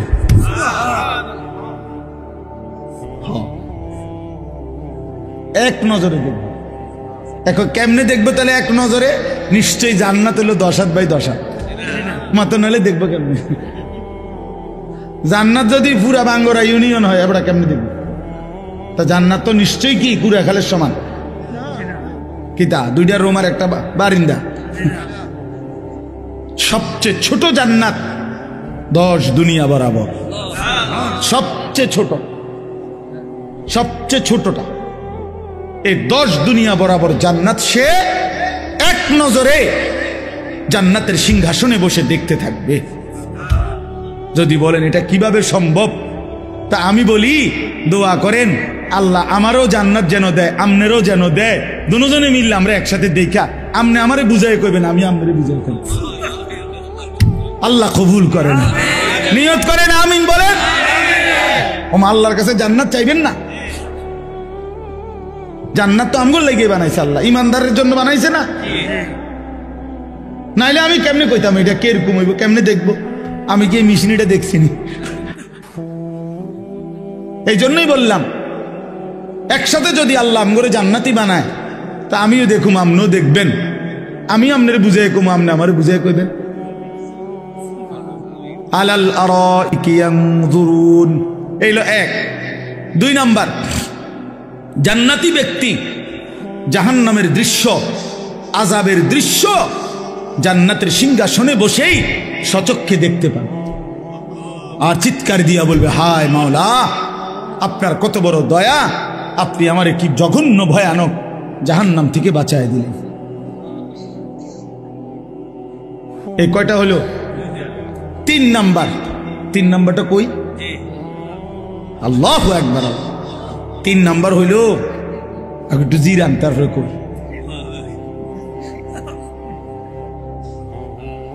আল্লাহ। 3 নাম্বারটা হইল জান্নাতি বান্দা জান্নাতের সিংহাসনে বসে মহান আল্লাহ পাক রব্বুল আলামিনকে দেখতে থাকবে।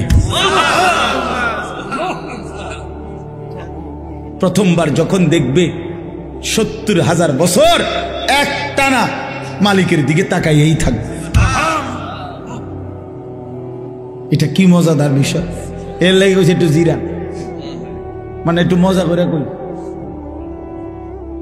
ইলা রাব্বিহা নাযিরাহ, সরাসরি রব্বুল আলামিনকে বান্দা দেখবে। আলাল আরাইকি ইয়ানজুরুন ইলা রাব্বিহি আযজা ওয়া জাল, জান্নাতি বান্দা সিংহাসনে বসে মহান আল্লাহ পাককে সচক্ষে দেখবে। 70,000 বছরের জন্য জান্নাতের সব নিয়ামত ভুলে যাবে। জান্নাতের হুরেরা টানাটানি শুরু করবে, হে আল্লাহর বান্দা জান্নাতি, আমাদেরকে তো ভুলেই গেলেন, আমাদের দিকে তো ফিরেই চাচ্ছেন না। জান্নাতি বলবে, হুরেরা, মহান আল্লাহ পাকের দিদারের সামনে পুরা জান্নাত আমার কাছে কোনো কিছুই মনে হয় না। আলাল আরাইকি ইয়ানজুরুন, এই হলো 2 নাম্বার। 3 নাম্বার, তাহলে 3টা। নিজের জান্নাত পুরাটা দেখবে, জাহান্নামীদের আযাবের দৃশ্য দেখবে, আর মহান আল্লাহ পাককে দেখবে। ঠিক আছে না মৌলানা? মনে রাখবেন। এই যে মৌলানাও, আমি যখন সোনাকান্দা মাদ্রাসায় নতুন আসি, তখন এই শেষ, মানে হেগো পড়া শেষ বছর, আমিও মাত্র আসছি। তো কিছুদিন, হয়তো অল্প কিছুদিন আমার ক্লাসও ছিল। বাকি অনেক সুন্দর বয়ান করে, আল্লাহ ভালো করেন, তৌফিক দান করে। তাইলে আলাল আরাইকি ইয়ানজুরুন তারিফু ফি বুজুহিহিম নাদরাতান নাঈম। আল্লাহ নবীকে বড়, নবীজিকে আল্লাহ বলতেছে, বন্ধু শুনেন, জান্নাতি বান্দাকে আপনি যখনই দেখবেন 24 ঘন্টা তার চেহারার মধ্যে হাসি, আনন্দ, প্রফুল্লতা, চির সজীবতা বিরাজ করছে। 1 সেকেন্ড কোনো ক্লান্তি, বিরক্তি, পেরেশানি, অস্থিরতা বলতে কিচ্ছু না। তারিফু ফি বুজুহিহিম নাদরাতান নাঈম। হ্যাঁ, আচ্ছা, এই যে বাহিরে যারা এতক্ষণ দূরে দূরে, এরা এই বেশরমরা কেমনে আইয়া বইব এখন? না না, এগো, আচ্ছা, এগো তো একটা চোখ শরম তো আছে মানুষের না। এখন যখন বসবে, এখন মুনাজাতের টাইমে এরা এগো লজ্জা লাগবে না? শরম কম হইলে যা হয় আর কি, লজ্জা কম থাকলে যা হয়। আস্তাগফিরুল্লাহ। ইউসকাউনা মির রাহিকিম মাখতুম, এই শেষ। এবার আরে 2 রায়। এবার শুনেন, আল্লাহ বলেন জান্নাতি বান্দাকে পান করানো হবে শরাব, জান্নাতি সুস্বাদু পানীয়, মাখতুম মোহরাঙ্কিত, সিল মারা। এ কথাটা আমি এমনি বুঝাই আগে, তাহলে বুঝবেন ভালো।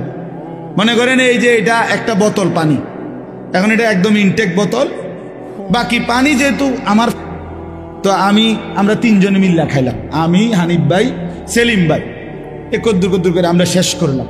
তাহলে 1 বোতল দিয়ে কয়জনে খাইলাম? আল্লাহ তাআলা বলতেছে, আমার বান্দা জান্নাতের মধ্যে পানীয় যেটা পান করবে শরাব, সেটা প্রতিটাই থাকবে ইনটেক, মোহরাঙ্কিত, সিল মারা। একটা 3 জনে খাইবে না, একটা 2 জনে খাবে না, প্রতি বোতল নতুন নতুন।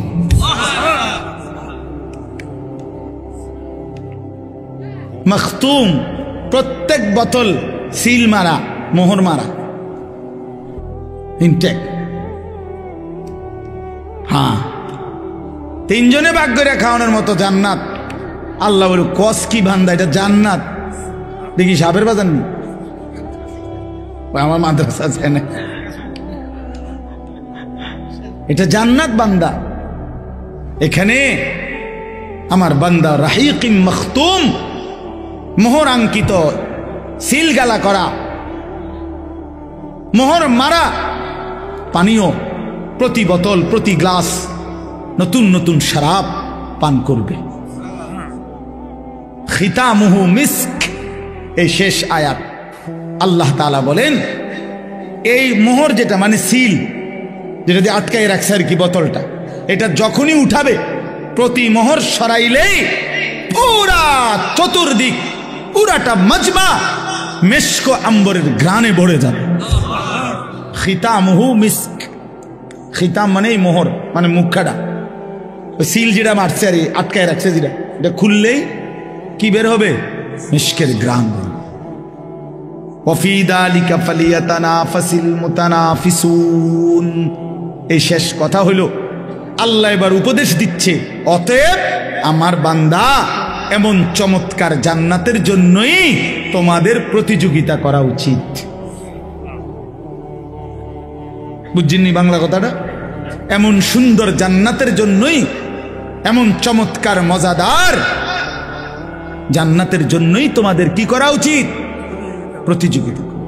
তাফসিরে মাআরিফুল কোরআনে লিখছে, হে আল্লাহর বান্দা, আল্লাহ বুঝাইতে চাচ্ছে অতএব হে বান্দা, দুনিয়ার জন্য প্রতিযোগিতা কইরা কোনোই লাভ নাই। এটা সূক্ষ্ম কথা শুনেন, আমার কাছে খুব ভালো লাগছে এই কথাটা, যে লিখছে দুনিয়ার জন্য প্রতিযোগিতা কইরা সর্বোচ্চ চেষ্টা করে যে প্রথম হবে, ফার্স্ট হবে, সেও মরে যাবে, যে লাস্ট হবে সেও মরে যাবে। জিতলেও কবরে, হারলেও কবরে, তো লাভ হইল কি? বুঝেন নাই কথাটা? এটা দারুণ কথা না? মানে দুনিয়া আমি একবারে ঠিক আছে, আমি 1 নম্বর ধনী হইছেন তো, তাহলে মরবিন নি আগে এটা কর, তো লাভ হইল কি? আর 1 নম্বর হইয়া কি লাভ হইল? এমন যদি হইতো যেহেতু আমি ফার্স্ট হয়েছি আমার মরণ নাই, বাকি যারা লাস্ট হয়েছে তারা মরে যাবে, এরা যেহেতু পাস করছেন। তাহলে দুনিয়ার মধ্যে কোনো প্রতিযোগিতা করে লাভ নাই, দুনিয়া নিয়ে কারাকারি করে লাভ নাই। জিতলেও মরে যাবা, হারলেও কি মরে যাবে। ফার্স্ট হইলেও কবরে, লাস্ট হইলেও কি কবরে। অতএব যেটা আমার থেকে চলেই যাবে, যেটাকে আমি ছাড়তেই হবে, তার জন্য প্রতিযোগিতা না করে ওয়াফি যালিকা ফালিয়াতানাফাসিল মুতানাফিসুন, আল্লাহ বলে জান্নাতের জন্য প্রতিযোগিতা করা উচিত। লিমিসলি হাদা ফালিয়ামালিল আমিলুন, এই জান্নাতের জন্য তোমাদের নেক আমল করা উচিত। ফালিয়ারগাবির রাগিবুন, আগ্রহ উদ্দীপনা তোমাদের থাকা উচিত। আল্লাহ আমাকে তৌফিক দান করেন, আমাদের সকলকে তৌফিক দান করেন। আল্লাহ তাআলা এই মাহফিল, এই মাদ্রাসা, এই হেফজখানা কবুল করেন। আমার প্রিয় ভাই বন্ধু হাফেজ মাওলানা কারি আবু হানিফ, আমরা বন্ধু, ছেলেবেলায় একসাথে পড়ছি ব্রাহ্মণবাড়িয়া দারুল আরকাম মাদ্রাসায়।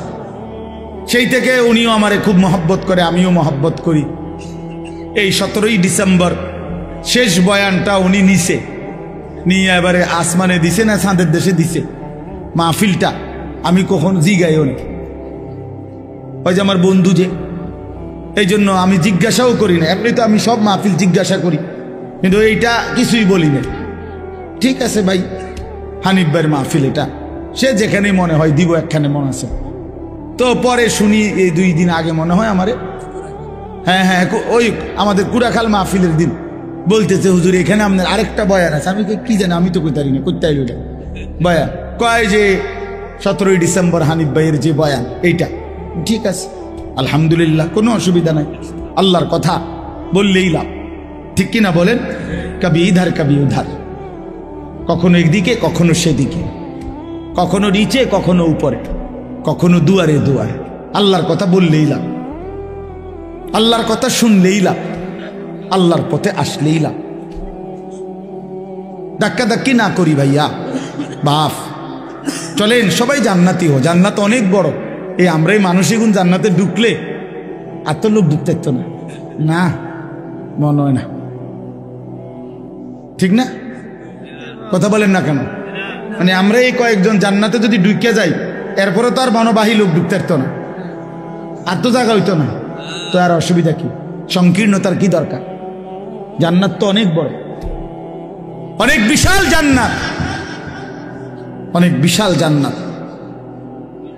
জান্নাতি বান্দা কোরআনে আছে, তাফসিরে আছে, একসাথে 70,000 জান্নাতি হাত ধরাধরি করে দরজা দিয়ে যখন ঢুকবে, আল্লাহর কসম কেউ কারো পিছনে দ্বিতীয় জন হবে না। বুঝছে না সেলিম ভাই? কি হবে না? না না, দ্বিতীয় জন না, মানে তুমি আগে এরপরে আবু বকর, এমন না তো। এটা কেমন দরজাটা? হ্যাঁ, বুঝছেন? এটা দরজাটা কত বড়, পাল্লাটা কত বড়, জান্নাত কত বড়। দরজা তো স্বাভাবিকভাবে ভিতরে রুমের তুনো ছোট হয় নাকি দরজা বড় রুম ছোট? এমন তো না। না না, দরজার চাইতে রুম বড় না তো? তাহলে দরজাই যদি হয় এই সাইজ, ও ভিতরের অবস্থা কি তা? আমি এইটা বুঝাইতে চাইছি। 70,000 ইমানদার ঢুকতে কেউ কারো দ্বিতীয় হবে না, একসাথে ঢুকবে। আল্লাহ আমাকেও তৌফিক দান করেন, আমাদের সকলকে তৌফিক দান করেন। আপনারা দ্বীনকে ভালোবাসেন, আল্লাহকে ভালোবাসেন, প্রিয় নবী সাল্লাল্লাহু আলাইহি সাল্লামের সুন্নাতকে, দ্বীনকে ভালোবাসেন। চলেন সবাই মিলে সুন্নাত তালাশ করেন, আল্লাহকে তালাশ করেন, কোরআন তিলাওয়াত করেন, জিকির করেন, নবী সাল্লাল্লাহু আলাইহি সাল্লামের এক এক সুন্নাত ধরে তালাশ করে আমল করেন। যে যেখানে থাইকা পারেন, যে যেই পীরের কাছে, যে যেই আল্লাহওয়ালার কাছে, যে যেই হক্কানি আলেমের কাছে থাকেন, কোনো আপত্তি নাই। কিন্তু শুধু অনুরোধ একটাই হলো, আল্লাহর কোরআন পড়েন, রাসূলুল্লাহ সাল্লাল্লাহু আলাইহি সাল্লামের সুন্নাত খুঁজে খুঁজে তালাশ করে করে আমল করে একসাথে চলেন, জান্নাতি হওয়ার চেষ্টা করুন। রাসূলুল্লাহ সাল্লাল্লাহু আলাইহি সাল্লামের সুন্নাতের অনুসরণ করেন, আল্লাহর কোরআন তিলাওয়াত করেন, হালাল রোজগার করেন, হারাম থেকে বাঁচেন। বউ বাচ্চা পরিবারকে দ্বীন শিখান, নামাজ পড়ান, ছোট বাচ্চাকে বঞ্চিত করেন না, ছেলেকে মেয়েকে আল্লাহর কোরআন থেকে বঞ্চিত করেন না। এই পৃথিবী গোটাটাও যদি আপনি সন্তানকে দেন আর আল্লাহর কোরআন থেকে বঞ্চিত করলেন, আল্লাহর কসম আপনি তারে কিছুই দেন নাই। আর কোরআন দিয়েছেন তাকে, তার কলিজায়, গোটা পৃথিবীও যদি সে না পায়, সে কিছুই হারায় নাই, সে সব পাইছে।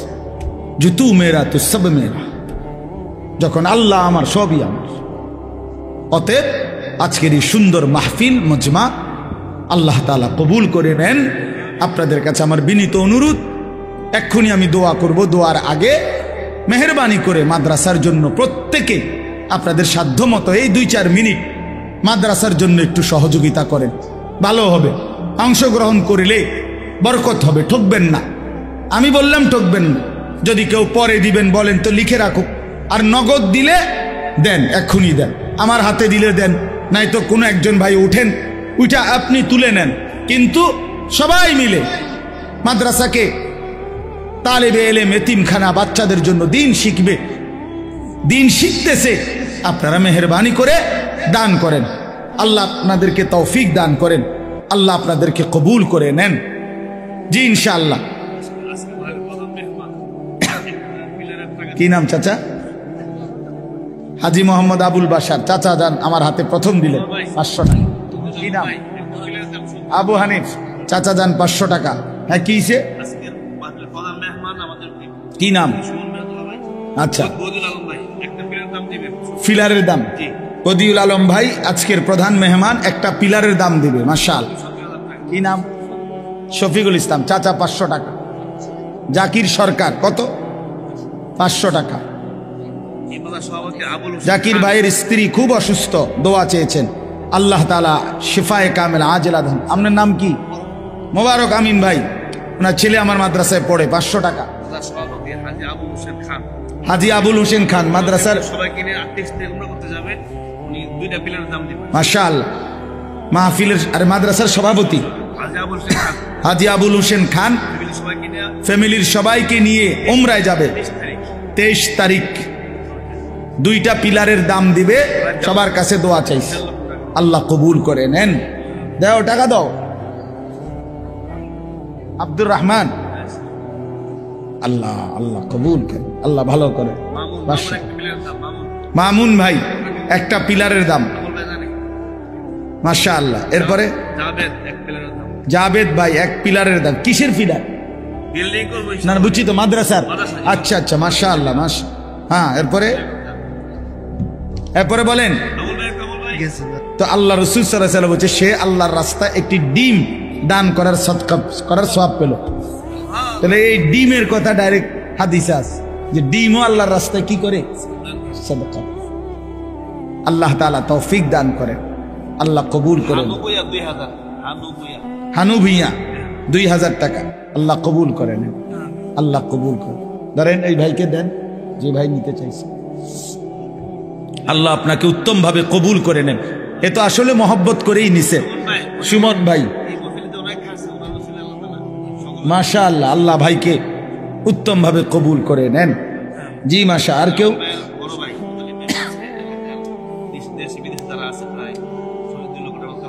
মাশাআল্লাহ মাশাআল্লাহ। এলাকার যে সমস্ত ছেলেরা দেশে কিংবা প্রবাসে আছে প্রায় 2.25 লক্ষ টাকা তারা দিছে। আল্লাহ কবুল করে নেন, আল্লাহ কবুল করে, মাশাআল্লাহ। এরপরে বলেন আর কেউ? ছেলেরা, ছোট ভাই বা কিশোর জওয়ান, তোমরা দিতা না কিছু? দেও ভাই।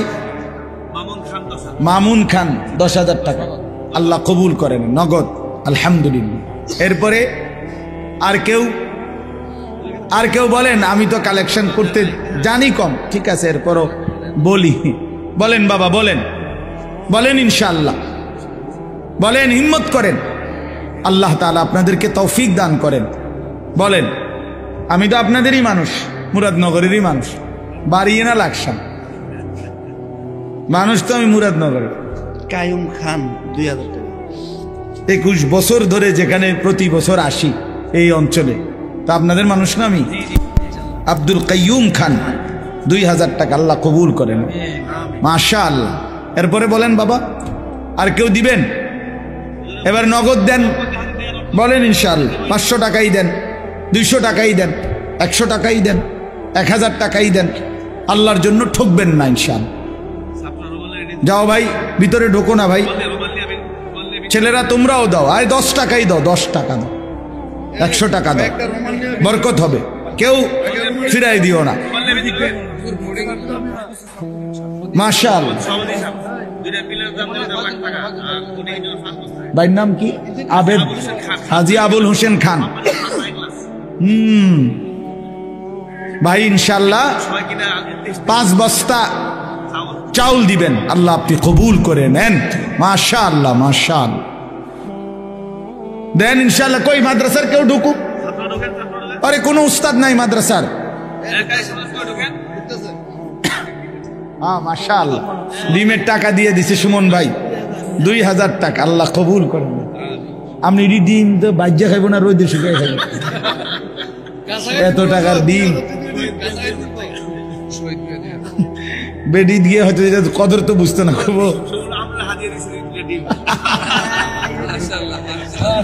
না, একটা কাজ করি সুমন ভাই, ঠিক আছে, আমি একটা নিলাম, আপনি একটা নেন, আমার একটা হাদিয়া দেন, আল্লাহ আপনাকে কবুল করে নেন। এই 2000 টাকা শহীদ ভুঁইয়া 2000 টাকা আল্লাহ কবুল করে নেন, আলহামদুলিল্লাহ। আরো কেউ বলেন? বলেন। মা বোন যদি কেউ থাকেন আপনারাও দেন, আল্লাহ আপনাদেরকেও তৌফিক দান করেন। মা বোনদের মধ্যেও কেউ থাকলে বলেন, কাউরে দিয়া খবর পাঠান। বাবুল খান 200। বাবুল খান 200 আল্লাহ কবুল করে নেন।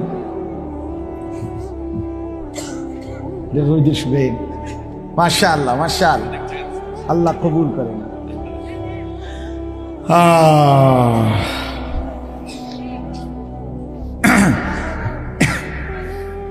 এ মেহমানরা বসেন,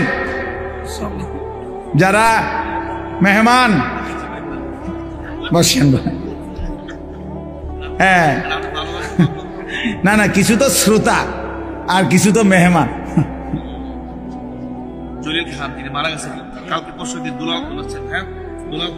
দুলাল খান 1000 টাকা আল্লাহ কবুল করে। আলী আকবর খা 200 টাকা আল্লাহ কবুল করে নেন, আলহামদুলিল্লাহ। ও মাশাআল্লাহ, আপনারা তো অনেক দিচ্ছেন, মাশাআল্লাহ মাশাআল্লাহ, আল্লাহ আপনাদেরকে কবুল করে নেন।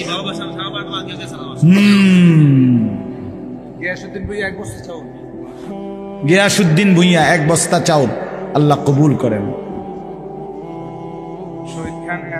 শহীদ খান 1000 টাকা।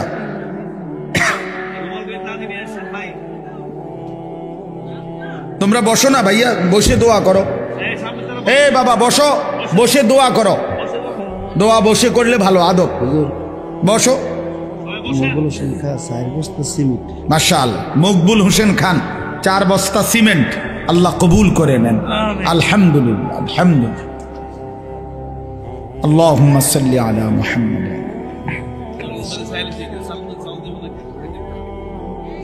দিবে, অবশ্যই দিবে, দেবার সময় দিয়া যাবে আপনার কাছে। দোস্ত সব সময়ই দেয়।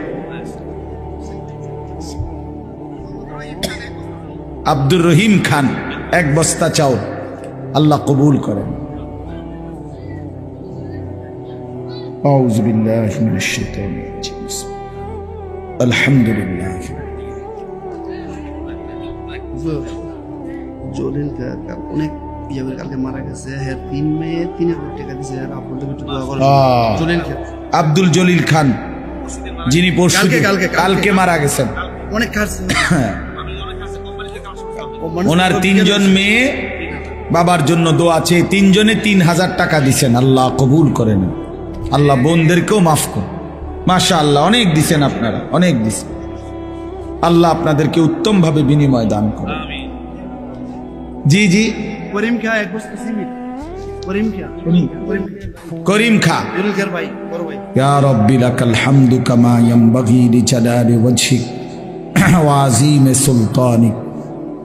وصل على محمد كما هو أهلك وفعل بنا خيرا كما أنت شانك يا أرحم الراحمين يا أرحم الراحمين يا أرحم الراحمين ربنا ظلمنا أنفسنا وإن لم تغفر لنا وترحمنا لنكونن من الخاسرين ربنا آتنا في الدنيا حسنة وفي الآخرة حسنة وقنا عذاب النار رب ارحمهما كما ربياني صغيرا ربنا هب لنا من أزواجنا وذرياتنا قرة أعين وجعلنا للمتقين إماما مولاي كريم আপনি মাফ করে দেন। রাত অনেক গভীর, আল্লাহ আপনি মাফ করে দেন। পেছনের জিন্দেগির সমস্ত নাফরমানি মাফ করে দেন। আগামী জিন্দেগি আপনি সুন্দর করে দেন। ঈমান আমলের দৌলত দান করেন, তাকওয়া তহারত দান করেন। আল্লাহ ইজ্জত আফিয়ত দান করেন, হিম্মত ইস্তেকামত দান করেন। সেজদাওয়ালা কপাল বানিয়ে দেন, কাঁদনেওয়ালা চোখ বানিয়ে দেন, জিকিরওয়ালা জবান বানিয়ে দেন, মোহব্বতওয়ালা দিল বানিয়ে দেন, সুন্নতওয়ালা জীবন বানিয়ে দেন। আল্লাহ আমাদের জিন্দেগি কাজে লাগাবার তৌফিক দান করেন, জীবনটা কাজে লাগাবার তৌফিক দান করেন। হায়াতের বাকিটুকু আপনার গোলামি আর বন্দিগি করার তৌফিক দান করেন। আল্লাহ আমাদের সমস্ত কবরবাসীদেরকে মাফ করে দেন। কিয়ামত পর্যন্ত কবরের আযাব মাফ করে দেন। কবরগুলোকে জান্নাতের টুকরা বানিয়ে দেন, আপনার নূরের রহমত দ্বারা ভরপুর করে দেন। আল্লাহ এই মাদ্রাসা গড়তে গিয়ে প্রথম দিন থেকে এই পর্যন্ত জায়গা দিয়ে, জমি দিয়ে, টাকা দিয়ে, পয়সা দিয়ে, বুদ্ধি দিয়ে, পরামর্শ দিয়ে, আজকে সহ যে যখন যেভাবে দান করেছে, আয় আল্লাহ সকলকে উত্তম বিনিময় দান করেন। যারা কবরে চলে গেছে তাদেরকে মাফ করে দেন। আমরা যারা বেঁচে আছি আমাদেরকে হেদায়েত দান করেন। আয় আল্লাহ মাদ্রাসার तमाम জরুরত আপনি পূরণ করে দেন। মাদ্রাসার যেই ভবনের কাজ হবে আপনি আপনার গায়েবের খাজানা থেকে অভাব পূরণ করে দেন। আল্লাহ আপনার যেই বান্দারা দান করবার জন্য ওয়াদা করেছে, দিয়েছে, সকলকে কবুল আর মনসুর করে নেন। প্রত্যেকের নেক মাকসাদগুলো আপনি পূরণ করে দেন। অসুস্থ বিমারি যারা শিফায়ে কামেলা আজেলা দান করেন, আল্লাহ যার যত নেক মাকসাদ আছে আপনি পূরণ করে দেন। আল্লাহ প্রতিটা টাকা দান করতে গিয়ে কেউ কারো না কারো দোয়া চেয়েছে, কারো না কারো জন্য নিয়ত করেছে, কারো মায়ের জন্য, কারো বাবার জন্য, কারো বিবির জন্য, কারো ভাই বোনের জন্য, সন্তানদের জন্য, কেউ জীবিতদের জন্য, কেউ মৃতদের জন্য, কেউ অসুস্থদের জন্য। আল্লাহ আপনি তো শুনেছেন, আপনি তো দেখেছেন। আয় আল্লাহ প্রত্যেকের নেক মাকসাদ আপনি পূরণ করে দেন। প্রত্যেককে তার চাওয়া মতো উত্তম বিনিময় দান করেন। আয় আল্লাহ হালাল রোজগার করার তৌফিক দান করেন। হারামের প্রতি লোকমা থেকে আমাদেরকে হেফাজত করেন। আল্লাহ এই মাহফিলখানা কবুল করে নেন। জওয়ান যুবক ছেলেগুলোকে নামাজি বানিয়ে দেন, চরিত্রবান বানিয়ে দেন। বাবা চাচা বয়স্কদেরকে আরো বেশি নেক আমলের তৌফিক দান করেন, ওলামায়ে কেরামকে হায়াত দারাজ করেন, আমাদের মাঝে মিল মোহব্বত দান করেন, আন্তরিকতা ভালোবাসা দান করেন। আল্লাহ আপনার জন্য, রসুলে পাক সাল্লাল্লাহু আলাইহি সাল্লামের মোহব্বতের জন্য আমাদের জিন্দেগি সুন্দর করবার তৌফিক দান করেন। আয় আল্লাহ, যে কথাগুলো হয়েছে আমাকেই আমল করার তৌফিক দান করেন। আল্লাহ এই মাদ্রাসাখানা কবুল করে নেন, এই এতিমখানা আপনি কবুল করে নেন, এই হাফিজিয়া মাদ্রাসা আপনি কবুল করে নেন। আল্লাহ, আয় আল্লাহ, যাদেরকে পাগড়ি দেয়া হলো তাদেরকে হক্কানি রব্বানি হিসাবে কবুল করে নেন, তাদের মা বাপ খানদানকে মাফ করে দেন, বাকি ছাত্রগুলোকেও কবুল করে নেন, আরো ওস্তাদদেরকেও কবুল করে নেন। আল্লাহ, প্রিয় ভাই আবু হানিফ ভাইকে ইখলাস ও তাকওয়া দান করেন। আল্লাহ, তার সঙ্গী সাথীদেরকে ইখলাস ও তাকওয়া দান করেন। আয় আল্লাহ, আমার নূর আলম ভাই, সেলিম ভাই সহ আল্লাহ সকলকে কবুল করে নেন। মাওলানা আবু বকর, মাওলানা রুহুল আমিনকে আল্লাহ আপনি কবুল করে নেন। উম্মতের ফিকির করার তৌফিক দান করেন, মানুষের খেদমত করার তৌফিক দান করেন। মাদ্রাসা কমিটির সাথে সদস্য ভাই যারা, আল্লাহ প্রত্যেককে কবুল আর মনসুর করে নেন। সভাপতি, সহসভাপতি, সেক্রেটারি, ক্যাশিয়ার সহ কমিটির প্রতিটা সদস্যকে আল্লাহ মাদ্রাসার জন্য কবুল করে নেন। আল্লাহ, যে যেই নিয়তে দোয়া চেয়েছে আল্লাহর ঘর জিয়ারত করতে যাবে, আপনি সহি সালামতে নিরাপদে আপনার ঘরের জিয়ারত, মদিনার রওজা পাকের জিয়ারত নসিব করে দিয়েন। আল্লাহ আমাদের প্রত্যেককে কবুল আর মনসুর করে নেন। রব্বির হামহুমা কামা রব্বায়ানি সগীরা। সুবহান রাব্বিকা রব্বিল ইজ্জাতি আম্মা ইয়াসিফুন ওয়া সালামুন আলাল মুরসালিন ওয়ালহামদুলিল্লাহি রাব্বিল আলামিন। বাবা চিল্লায়েন না, মেহেরবানি করে ভাই চিল্লা। কথা তো হইছে অনেক, ওয়াজ তো হইছে অনেক, কিন্তু কেউ কিছুই বুঝলাম না, শিখলাম না, তো কি হল? লাভ কি হল? প্রতিটা ইন্তেজামের পিছনে অনেক খরচ, ছোট বড় সব মাহফিলেই খরচও অনেক, পেরেশানিও অনেক। আমার মাদ্রাসায় শনিবার দিন মাহফিল হয়েছে, আজকে আমার হিসাব দিছে 10,02,000 টাকা খরচ হয়েছে। খরচ একদিনের মাহফিল। তাইলে কি পরিমাণ পেরেশানি গেছে। তাহলে প্রতিটা মাহফিল এমনই, কম হোক বেশি হোক, অনেক পেরেশানি। প্রায় 14 দিন বলা যায় আমার মাদ্রাসার ছাত্র ওস্তাদ মাহফিলের জন্য কাজ করছে। হ্যাঁ, তাহলে এখানে ছোটখাটো সবটা আয়োজনের মধ্যে কষ্ট হয়। এই কষ্টের ইন্তেজাম শুধু 10-20 টাকার বুট বাদাম, পেঁয়াজু, আলুর চপ, চটপটি, এক প্লেট খিচুড়ির জন্য সীমাবদ্ধ মনে করলে হবে না। যে দূর লাভ হইছে যে এক প্লেট খিচুড়ি খাইছি, 30 টাকার বুট খাইছি, 20 টাকার বাদাম খাইলাম, এক প্লেট চটপটি খাইলাম, কদ্দুর কাদ্দুর ফাঁকি দিয়ে কথাও শুনছি, এই তো এটা তো ইনসাফ হলো না। এত সুন্দর একটা মাহফিলের আয়োজনের এতটুকু মাকসাদ হইতে পারে না। এই জন্য আমরা ইনশাআল্লাহ এই যে কয়জন বসছেন আপনারাই অল্প একটু সময় মনোযোগ দিয়ে শোনেন। আল্লাহ তাআলা আমাদেরকে তৌফিক দান করেন। সূরাটার নাম হলো তাতফিফ অথবা মুতাফফিফিন, একই শব্দ। এই শব্দটা গুরুত্বপূর্ণ একটা শব্দ। তাতফিফ মানে সূরার নাম একবারে প্রথম আয়াতের মধ্যেই আছে। এই সূরার মধ্যে মোট 36টি আয়াত। ছোট সূরা, 83 নম্বর সূরা। আমি পড়ছি 5টা আয়াত। তাতফিফ, মুতাফফিফিন প্রথম আয়াতের মধ্যে আছে, ওয়াইলুল লিল মুতাফফিফিন। তাহলে এই তাতফিফ, এই কথাটা বোঝা দরকার, এটা একটা গুরুত্বপূর্ণ বিষয়। তাতফিফ শব্দের অর্থ হলো, আমরা তাতফিফ বাংলা কথা শব্দটা বুঝছি না, উচ্চারণটা ত আকার তা, ত তাত, ফ দীর্ঘিকার ফি, ফ ফিফ, এই তাতফিফ এই হলো শব্দটা। অর্থ হইল প্রথম অর্থ হলো ওজনে কম দেওয়া,